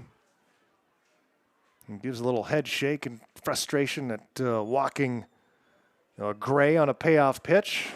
And Brett Latchman's going to take the baseball for Micah Boo, but just a tremendous start for not your Boo, not my Boo, but Micah Boo. Goldpanners lead at 4-0. Pitching change coming up here at James Donaldson.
The new pitcher into the game is Easton Roth. Easton Roth, another left-hander, but Roth, a redshirt freshman from Iowa Western, 5'10", out of Wichita, Kansas. Roth comes into a situation with runners at first and second, 2 down, and will step off and look the runner back. Look both of them back, and here's Connor McCurdy. A couple of walks in the inning. That's why there's 2 on for the Slag Dusters here in the top of the 5th. Connor McCurdy with a double and was hit by a pitch so far.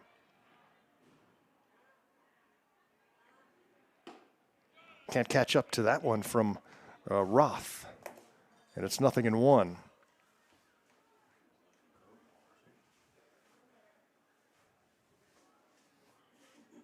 Easton Roth in a big situation here. The Panners leading 4-0.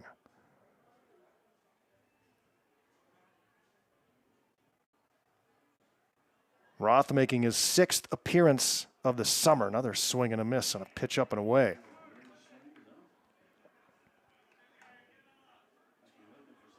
He has thrown 7 1/3 and allowed 3 earned runs on 6 base hits. He has struck out 9 and walked 2. And with 2 outs, Urides with the 0-2 pitch to McCurdy. And he gets him on high heat. Strikes out McCurdy and strands a couple more. Slag Dusters here in the 5th. We played half a ball game here on the feature game of Friday night. And it's 4-0 Goldpanners, and an interesting story when we come back here to James Donaldson Park. 4-0 Panners.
Back here in Grand Forks, James Donaldson Park, final game of the night, the feature game here under the lights. Good crowd here after the rain stopped. It's a 4-0 Goldpanner lead as we go to the bottom of the fifth. And a new pitcher into the game for the Grand Forks Slag Dusters. And it's number 20, Allie Schroeder. That's right, Allie Schroeder making her appearance in this game, the right-handed pitcher and the first female to play in the Grand Forks International. And Allie, the 5th overall pick in the women's professional baseball draft and the first Canadian drafted, deals a strike. And it's 0-2 here on Goldpanner Michael Ryan. When do you think Michael Ryan last faced a woman on the hill? Probably in Little League. And he takes a pitch away from Allie Schroeder. So what a cool story. Been anxious to see her throw, and now we get a look. And she's got a ball and 2 strikes on Ryan. Then it's Kalbrenner and Troy Morrow. This one is grounded over the mound and fielded behind second base. The shortstop throws on to first, but not in time to get Ryan at first. Infield hit for Ryan, his first hit of the game. And the Goldpanners have a runner on, leading 4-0 here in the 5th. And here's Charlie Kalbrenner. 2 for 2 today with a 2-run home run and a double. Good start for Chucky, and now facing Allie Schroeder, the second pitcher and the reliever for the Grand Forks Slag Dusters, who got a huge round of applause entering the ball game tonight.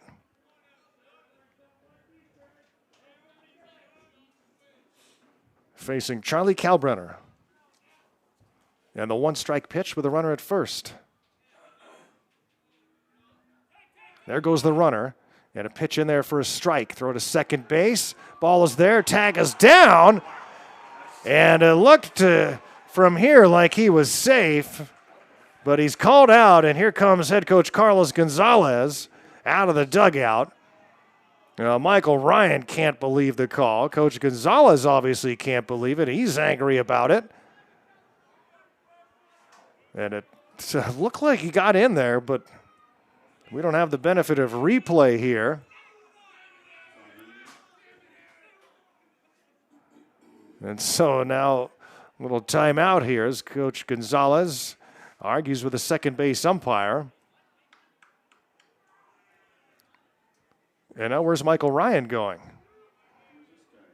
He's going to take a walk into between second and third base as Coach Gonzalez continues his argument. And now we'll head back to the dugout. So Ryan caught stealing.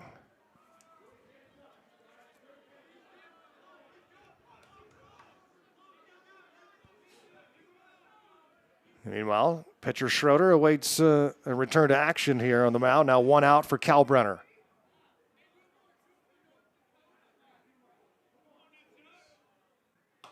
And it's up high for a ball, 1-2. Allie Schroeder, 23-year-old British Columbia native.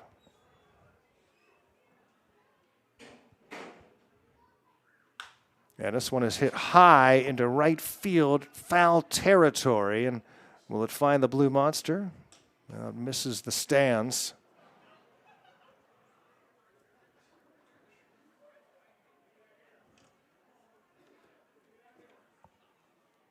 Ball and 2 strikes here on the left-handed hitting Kalbrenner from the righty Schroeder. Called strike 3. Kalbrenner down on strikes. And the crowd loves it.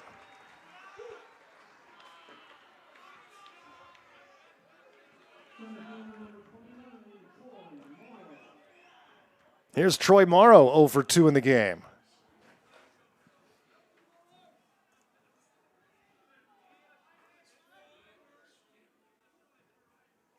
Morrow's 0 for 2. We ground out to second and struck out swinging against the starting pitcher, Brady Brennenberg. Brennenberg 4 innings, 4 runs on 4 base hits.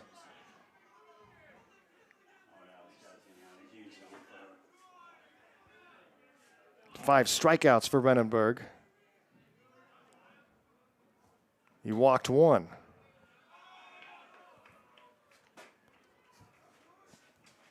Ball and a strike here on the Goldpanner cleanup hitter Troy Morrow. Center fielder.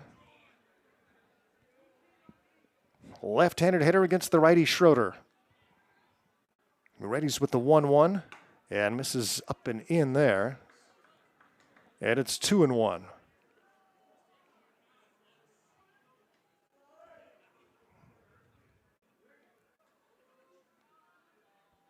It's a little surprising it's taken this long for women to pitch here at the GFI.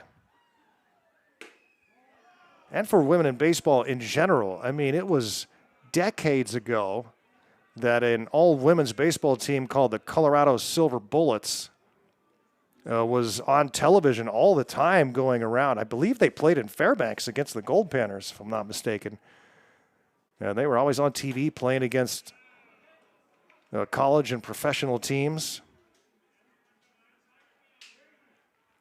And it's ball 4 tomorrow, so he'll take his base with 2 outs. Goldpanners have a base runner. And we'll bring up Jake Sparks, who's 0 for 1 with an RBI sac fly his last time up. So in many ways, yeah, it's like, where has this been?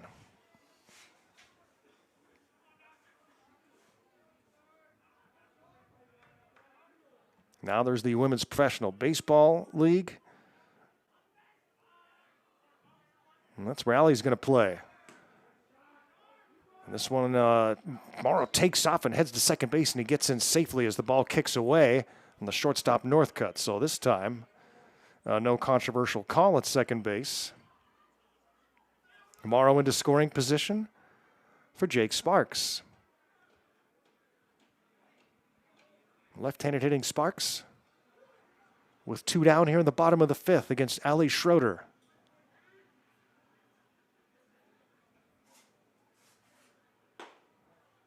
Takes up and away. It's 1-1. So the first game of the day tomorrow will be at 10 a.m. And that's the Calgary Diamondbacks against the Seattle Blackfins.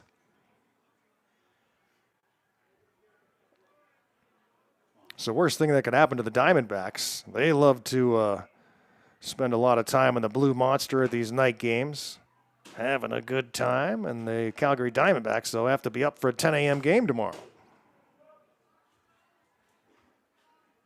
They'll take on Dave Snell and the Seattle Blackfins. Now we know Burnaby will play in the 1 o'clock game against an opponent yet to be determined. Here's the 2-1 pitch to Jake Sparks. And he hits this one high into center field, and drifting just a little bit back is Atkinson, the center fielder, who will make the catch for out number 3 in a scoreless 5th for Allie Schroeder, the right-hander, for the Grand Forks Slag Dusters. But the Panners lead it 4-0 through 5.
Goldpanners baseball here on PannerVision, old school audio only style under the lights here at James Donaldson Park. And the first pitch of the sixth inning is lined to right.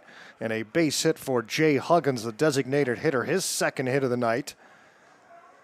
Panners leading 4-0, but we got a long way to go in this one. Top of the sixth, Easton Roth in relief for Micah Boo, who went 4 2/3, giving up no runs on 4 hits. He struck out 5 and walked 3. So now both teams have gone to the pen. Brady Renenberg went 4 innings, 4 runs on 4 hits, 5 Ks, 1 walk, and makes way for Ali Schroeder, who pitched a scoreless bottom of the 5th. And now Roth facing Manny Birch, who has struck out twice, both times against Micah Boo, and then Adam Renenberg. Short lead over at first for Huggins. And Roth's pitch is in for a strike. Roth, one of the avid fishermen on the team.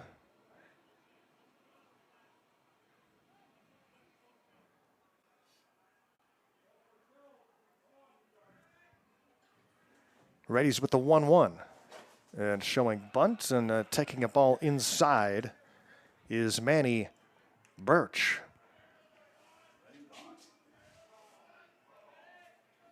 Remember, you can follow the Goldpanners on all the socials, Instagram, Facebook, TikTok, and even Twitter. This one has popped out of play. And remember, you can follow along on my Twitter, @VoiceOfGman. And I try to keep you updated like we were today about when the game was going to start, what the other scores were, the PannerVision link, all of that kind of stuff. So that's your conduit for information there on Twitter. Here's the 2-2. And he's called out on strikes. So Manny Birch, a strikeout victim for the 3rd time tonight. And that brings up Adam. Oh, they brought in a new catcher here, so it's Lucas Miracle. So Lucas Miracle takes over behind the dish. Yeah, Adam Renenberg finishes an 0 for 1 day at the plate with a walk and a strikeout. And a breaking ball gets a swing and a miss from Lucas Miracle. Panners with this 4-0 lead. Panners have 5 base hits. The Slag Dusters, 5 base hits. Panners have made the most of theirs. Missed opportunities for the Dusters over the first few innings. Well, this could be a much different game. A runner at first with 1 out in the first inning. He was picked off. In the second inning, after the first out was recorded, back-to-back doubles for the Dusters, but had second and third with 1 out. Nobody scored on the play. Whoa, that one's way up high for a ball. It's 1-2. Then after a strikeout of Manny Birch, Renenberg walked and the bases were loaded, and Boo got a pop-up to get out of that bases-loaded situation. The Dusters loaded the bases again in the 3rd inning after the first 2 reached safely in the inning. 2 on, nobody out. Then the bases loaded, 2 out, and Boo gets out of it again. And another strikeout. He gets Miracle looking. Roth, 3 strikeouts in the first 4 batters he's faced. Here's Noah Atkinson in the 9 spot, 0 for 2 so far.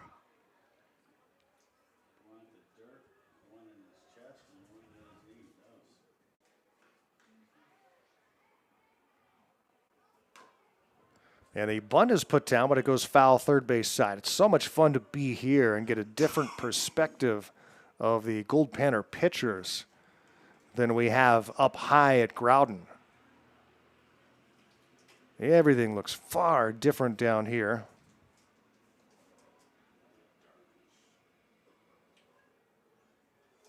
A really cool spot we have here outside of the double chain link fence between us and the mound.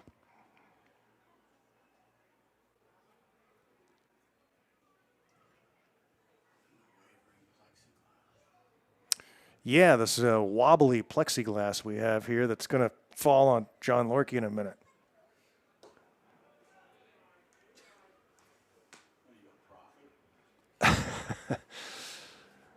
Nostradamus.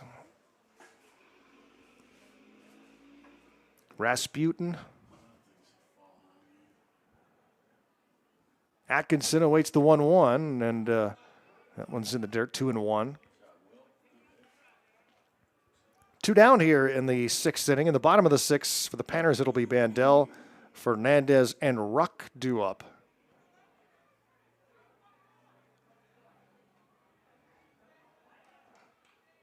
And Roth's 2-1 delivery.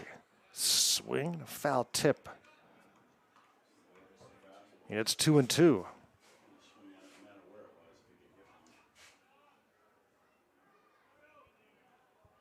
Huggins still at first base, not going anywhere with 2 down. And a lefty on the hill. Here's the 2-2 pitch from Roth, and that time he holds off on that high pitch. And the count will go to 3 balls and 2 strikes. Top of the order due up, and Jared Sucro. Panners start the day with 11 wins and 6 losses overall. They've won 4 in a row since that Midnight Sun game. Here's the 3-2 delivery. Ooh, awful close, but he misses for ball 4. So he loses Atkinson, and now 2 on for the Dusters, who have been looking for that big base hit all night and have not been able to get it. And now it's the top of the order hitter, Jared Sucro, who's 0 for 3 so far in the game. Can he deliver for the Slag Dusters?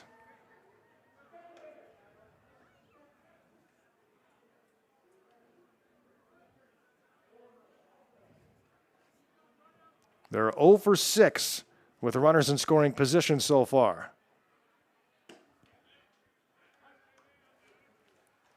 And he takes a strike. It's 0-1.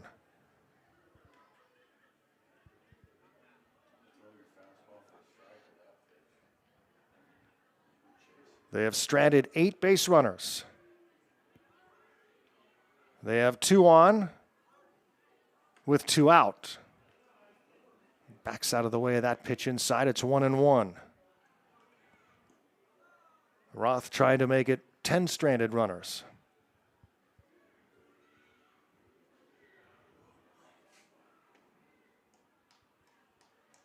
A right-hander throwing in the pen for the Goldpanners. And here's a little chopper past the mound. Charging it is the third baseman, Sparks, who throws on to first for the final out in the inning. They do strand a couple of more. Good work for Roth. And it's still 4-0 Goldpanners, headed to the bottom of the 6th.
Goldpanners leading 4-0 as we go to the bottom of inning number 6. Panners get out of another runners-on situation. Good work for Easton Roth, taking care of the Dusters with a 5-3 ground out to end the top of the 6th inning. Strand a couple of more base runners. The Dusters have stranded 10 runners in the game. They're 0 for 7 with runners in scoring position. And the Panners come up here in the bottom of the 6th. Against Ali Schroeder. The second inning of work for the right-handed pitcher, And first woman to play in the Grand Forks International Tournament in now the 42nd season of the GFI. She faced 4 batters in the 5th inning, allowed an infield hit, a strikeout, a walk, and a flyout. No runs. And the 1-ball pitch is in for a strike on Will Bandel. It's Bandel, Fernandez, and Ruck due up here in the bottom of the 6th. Good ball game here at Grand Forks.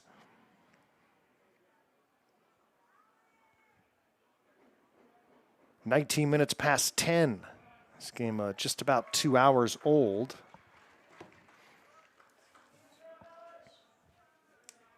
Everyone enjoying the Blue Monster in the stands here. A cooler night in Grand Forks tonight after a rainy evening. And a swing and a miss on a 1-2 pitch, and Bandel strikes out. That's 2 strikeouts for Allie Schroeder, the number 5 pick in the women's professional baseball draft back in October. Here's Joel Fernandez. Fernandez facing Schroeder with 1 out and the bases empty. He's 0 for 2 with a strikeout and a pop-up so far.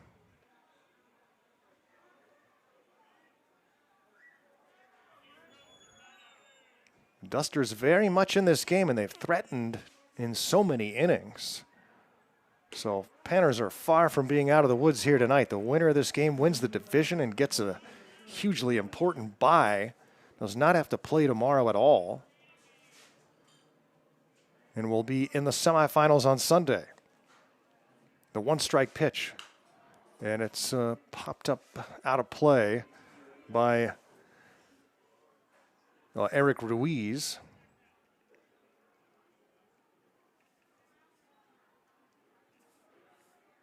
Fernandez ends an 0 for 2 day at the plate as Ruiz bats here with 1 out and nobody on. And he takes a pitch away. It's a ball to Ruiz.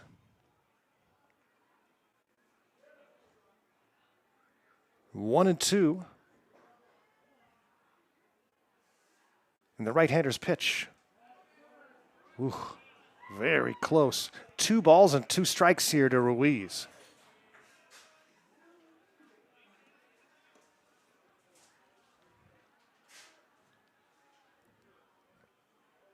Nobody on and 1 out. The pitch hitter Ruiz swings and hits this one off the end of the bat. It's a high pop fly to shallow right, but this one's trouble. Diving attempt by 2 fielders on that right side. They can't make the play. Ruiz initially came around second, now heads back with a pop-up double down the right field line. And both the Sucro and McCurdy, second baseman and right fielder, had to dive after that one, and neither could reach it. So just a seeing eye pop-up for Ruiz in a pinch-hitting role here, and he gets all the way to second base on the play with 1 out in the bottom of the 6th. And now Ryan Ruck, 0 for 1, walked and scored earlier in the game. Panners have not scored since the 3rd inning, but have an opportunity here in the 6th.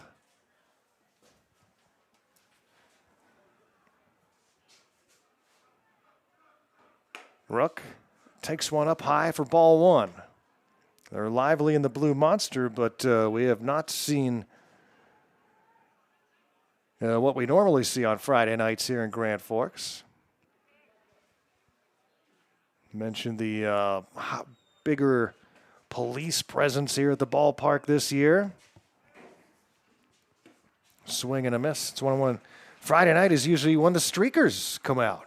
Friday night and Saturday night, but it starts Friday night onto the lights in the nightcap game when these streakers start going across the outfield. And we have not seen one yet tonight and don't know if we will. Everyone a little nervous now, not sure what's going to happen. Will they get arrested or will they not? Normally, no one was ever in trouble for it. But last year, I told the long story about our buddy Jarvis last year. He did get arrested.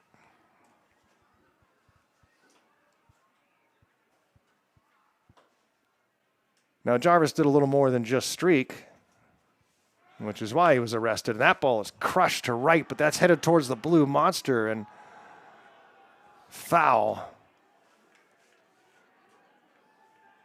On top of that one, but just ahead of it a bit, was Ruck. And the ball ends up in the blue monster, and they chant to throw it back.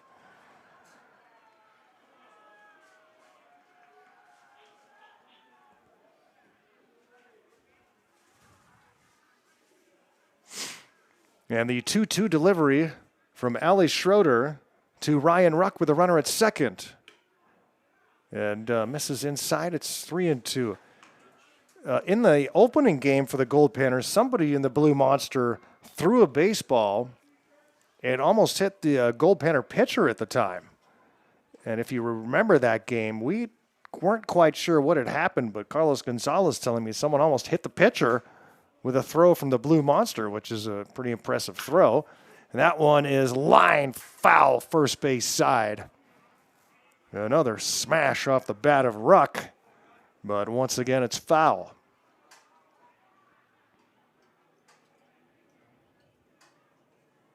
Three balls and two strikes. Schroeder awaiting Ruck's return to the batter's box. Ruiz at second with one out.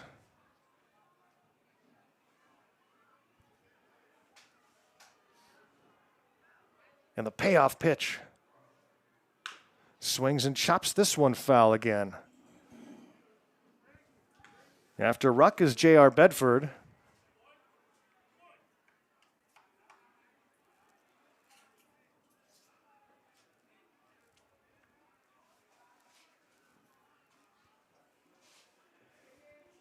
And time is called. The battery mates want to go over the signs, talk things over.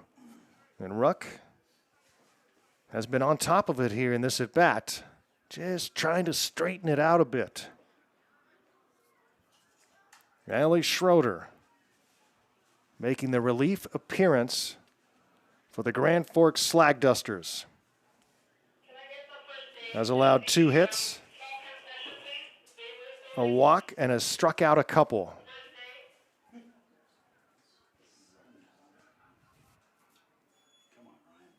And now readies with another payoff pitch to the Goldpanner left fielder Ryan Ruck.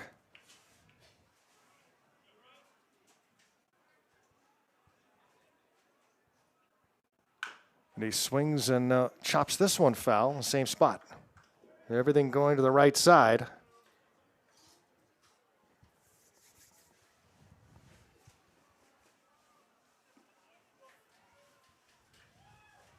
And he will stand back in, and Schroeder will ready with another payoff pitch to Ruck.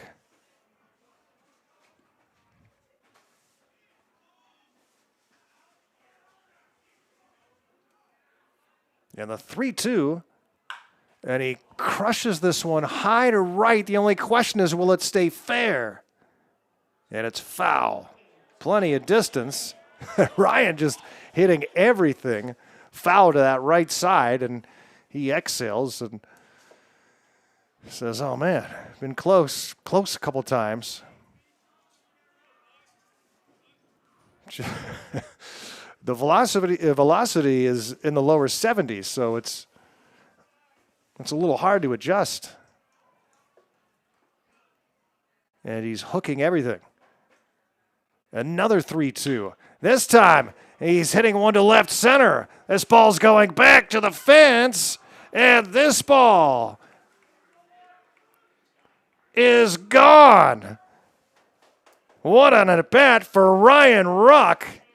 He was hooking everything foul and then settles in and crushes one over the left center field fence into the night sky here in Grand Forks. A 2-run shot for Ryan Ruck, and the Panners now lead it 6-0 here in the 6th. Man, you lose sight of that baseball here from where we are behind the plexiglass when it goes deep into that left field area. And Ruck goes the opposite way for the 2-run jack.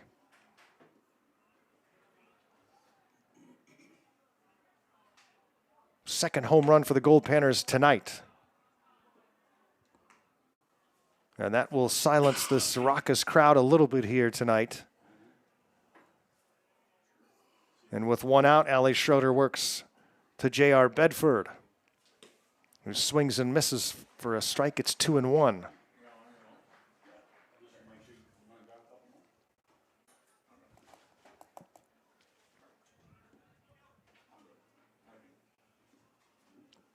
Bedford with an RBI triple in the second inning was hit by a pitch his last time up. And this is still the first time through the order for the reliever, Ali Schroeder.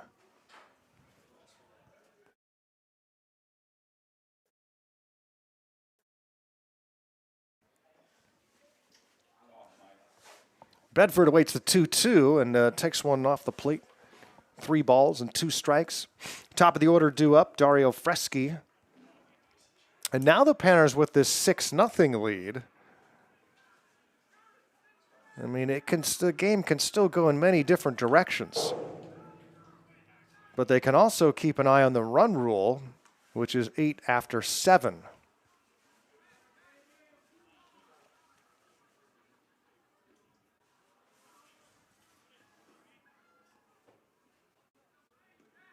The 3-2. And he takes ball 4. So 3 straight have now reached safely against Schroeder. And we go to the top of the order for Freschi.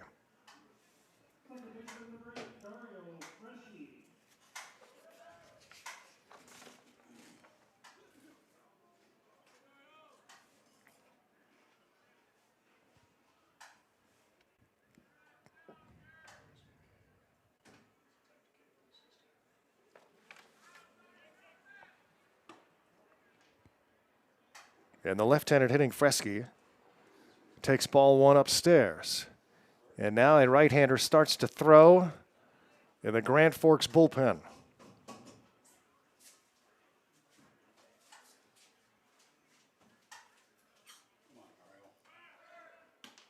Runner takes off. The throw to second, and Bedford slides in safely. Stolen bag for Bedford. Goldpanners leading 6-0 here in the 6th inning. Panners shut out Calgary yesterday, 3-0.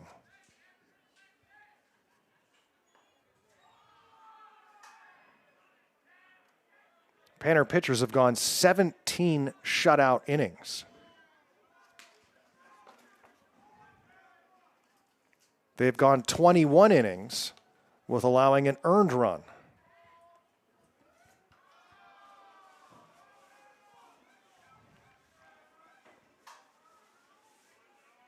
Here's the 3-0 to Freschi. Up and away for ball 4. And so Freschi reaches on the base on balls. He's on for the second time tonight. And now 2 on for the Goldpanners. For Michael Ryan, and still just 1 out in the inning. And now time is called in a coaching visit to the mound. And we'll see if Ali Schroeder continues here. I was off to a good start, but then after the strikeout of Bandel to open up the 6th inning, a double and then a long at bat by Ruck, who then goes opposite field for a 2-run home run, and then back-to-back walks.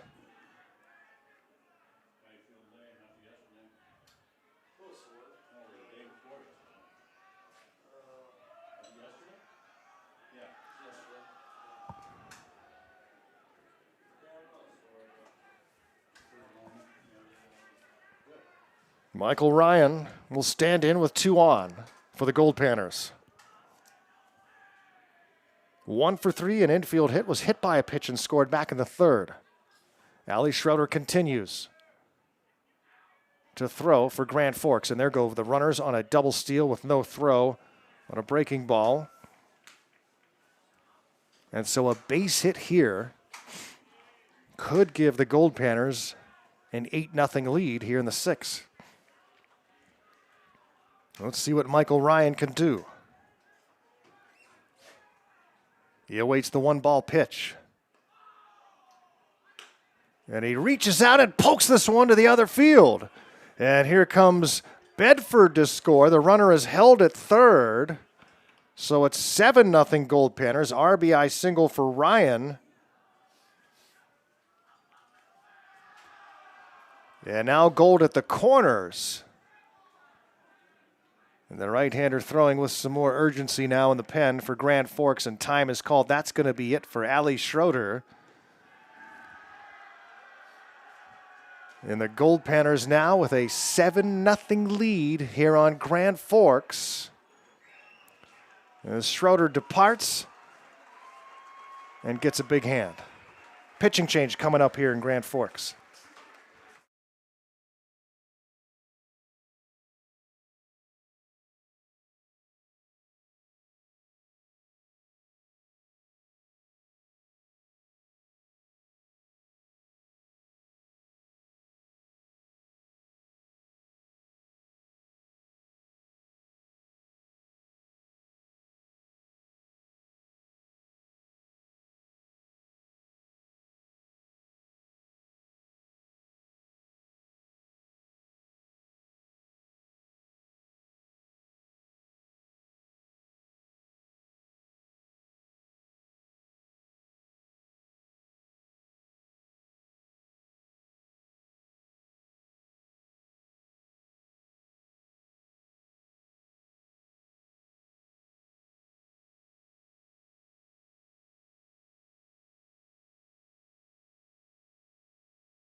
New pitcher into the game is number 10. We don't have a number 10 on the roster we were supplied with. So John Lorkie are going to try and figure that one out. And the Goldpanners leading 7-0. Have Gold at the corners. You see if I can, I'm looking in all the, so it's Vlahovic. Vlahovic is the last name of number 10. Let's see if we can find out his first name.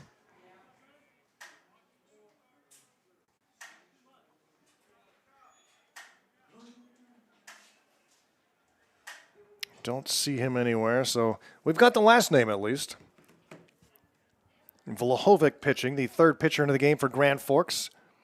And facing Charlie Kalbrenner, who's 2 for 3 with a home run and a double. Just one out here, and that one's behind Kalbrenner and still fielded by the catcher, catcher Lucas Miracle. But now the Dusters in trouble here as the Panners with a base hit here would have enough runs for the run rule, but still an inning to go.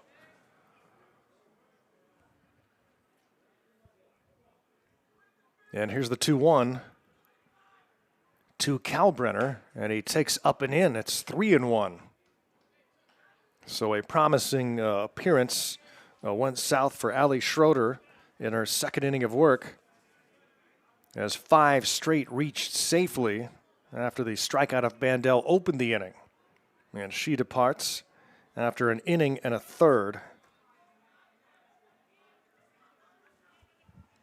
And now Vlahovic into the game and walks Kalbrenner. And so now the bases are full of Gold, and this game hangs in the balance right now. If the Dusters have any hope of staying alive in this game, oh, they need some big outs right here. Troy Morrow will be the batter with one out and Gold on every base. A 7-0 Panner lead here in the sixth. Morrow is 0 for 2 with a walk. And now facing number 10, Vlahovic. And he swings and misses for strike one.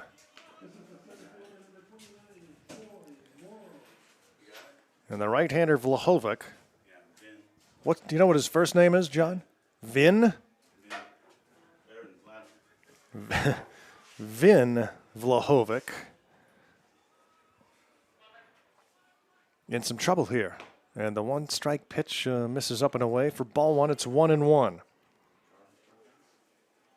A double, a home run, 2 walks, a single, and another walk here in the inning. Where did that baseball come from?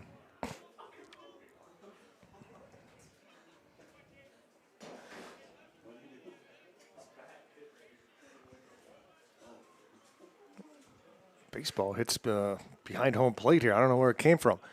7-0 Panthers. Here's the 1-1 to the left-handed hitting Troy Morrow from the righty Vin Vlahovic. And this one is hit deep to left center field. This ball's going back to the fence, and it will bounce against the fence. And this will be, as 2 runs come in to score, another run comes in as the ball bounces past the catcher. Miracle, and a bases clearing double. Oh, and the Goldpanners lead it by double digits. It's 10-0 as Troy Morrow almost cleared the deck. He winds up at third on the throw home. But a 3-run double, and now the Goldpanners in wonderful position here against the Grand Forks Slag Dusters in the bottom of the 6th. And the 9th batter of the inning will be Jake Sparks. So no matter what happens the rest of this inning, the Dusters will have to score at least 3 runs, depending on what happens here, to keep this game alive.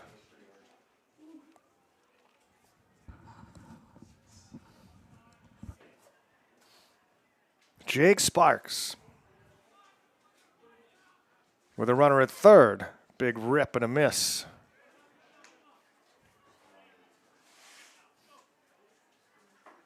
Fresky, Ryan, Kalbrenner all come around to score.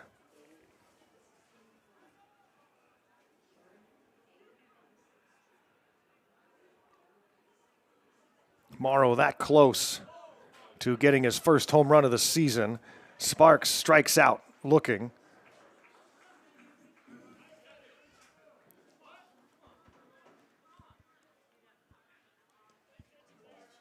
Coach Gonzalez not liking the balls and strikes call. Now Carlos calls time.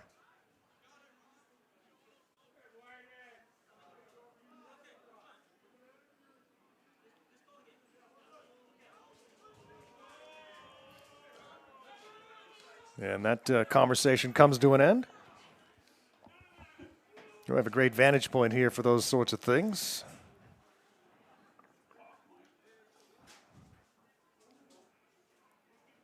Nothing Panners. Bandel the batter, he's 0 for 3 tonight. Fouls this one off.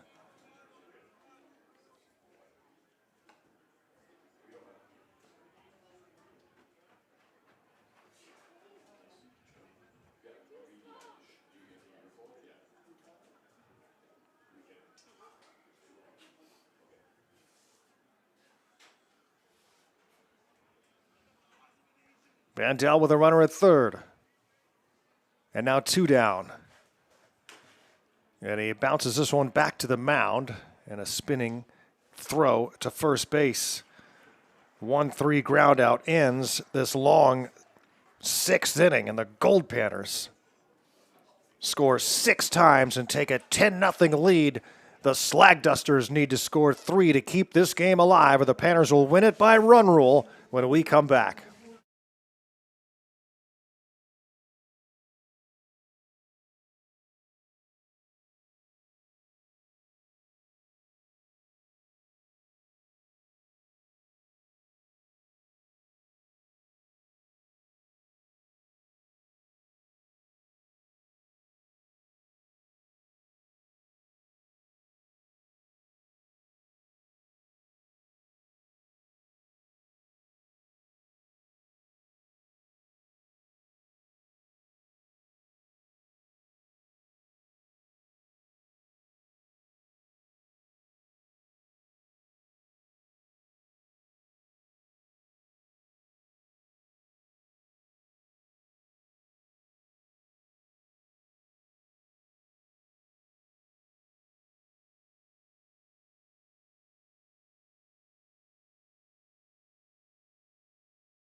So this is it. Last chance for the Grand Forks Slag Dusters.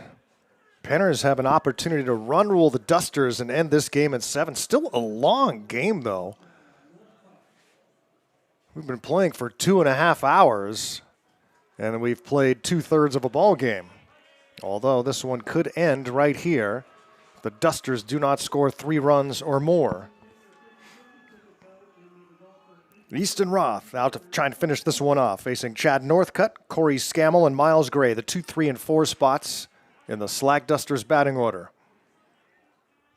If the Goldpanners finish this one off, they would have a bye and play it in the semifinals at noon on Sunday. Should they win that, they'll play in the championship at 3 p.m. on Sunday. Fouled out of play, it's 0-2. If a Panner win here would also send the Slag Dusters to the 3 seed out of the standings. The Slag Dusters would then play the 1 p.m. game against Burnaby. This one is hit towards second. Little roller and a toss to first from Fresky. Northcutt is out number 1, brings up Corey Scammell. And the Dusters were very much in this game until things fell apart in the 6th inning. Panners plated 6 runs and sent 10 batters to the plate. Now in position to end this game with a run rule here in 7. Scammell 0 for 3, couple of strikeouts. Still the first time through the order for the left-hander Easton Roth.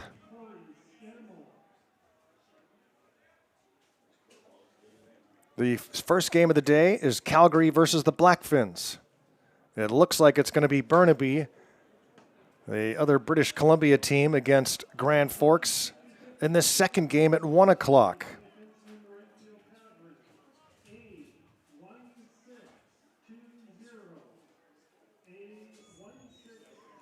Everett would then play at 4 o'clock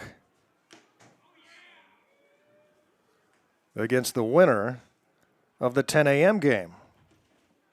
The Honkers will play the winner of the Burnaby Grand Forks game.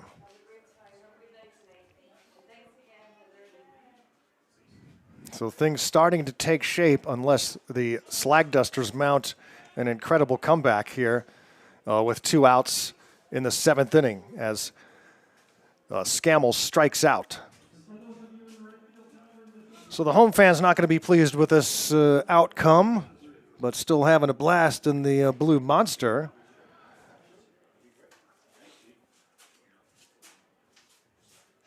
And Miles Gray, the last hope for the Slag Dusters. 0 for 2 with a walk in the game.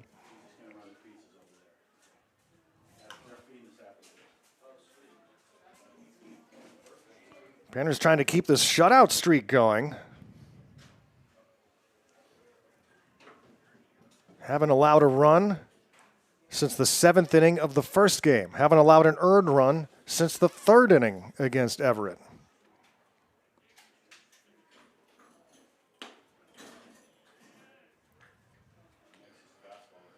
That will cause me to take a look into the record books about least runs allowed in a GFI. But I won't tell you that today.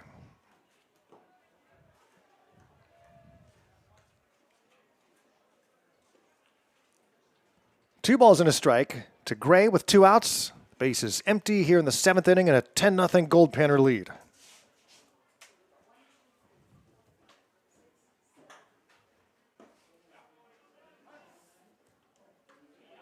Ten runs on 9 hits for the Goldpanners.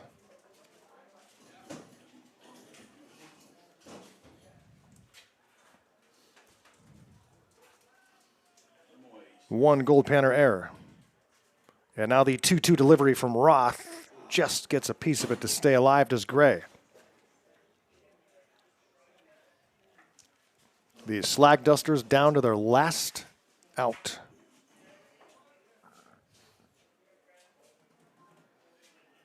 They have just 5 base hits tonight against this Goldpanner pitching duo of Micah Boo and Easton Roth. 4 2/3 scoreless for Boo. Roth trying to go the final 2 1/3. And it's called strike 3. Easton Roth goes 1, 2, 3 here in the 7th, and the Panners finish off the Grand Forks Slag Dusters by way of the run rule in a 10-0 final. Goldpanners with 10 runs on 9 hits and 1 error, no runs. 5 base hits for the Slag Dusters, and the Panners win the division and earn the bye. Will not play tomorrow. That's the only downside, right? No game tomorrow. But there are 4 games here at the GFI, starting with Calgary versus the Blackfins, Burnaby against Grand Forks, then Everett and the Honkers will take on the winners of those games. The Goldpanners will play at noon on Sunday in the second semifinal game of the day against an opponent to be determined. Panners get it done here in divisional play, going 3-0. The Panners have not lost in Grand Forks in 2 years. See if they can keep it going on Sunday in the semifinals. My thanks to all of you for joining us for Goldpanners baseball here on PannerVision. I'm Garrow Von Dane saying so long from James Donaldson Park. We'll see you at noon on Sunday for more Goldpanners baseball. Remember, check for updates on my Twitter page at VoiceOfGman for any updates between now and then, and our starting game time, as well as the game link on YouTube. Garrow again saying so long from beautiful Grand Forks on a great Friday night. Join us Sunday. Tune in, turn on, and pan out as the Goldpanners reach the Final 4 of the GFI. Good night, everyone. 10-0 Goldpanners.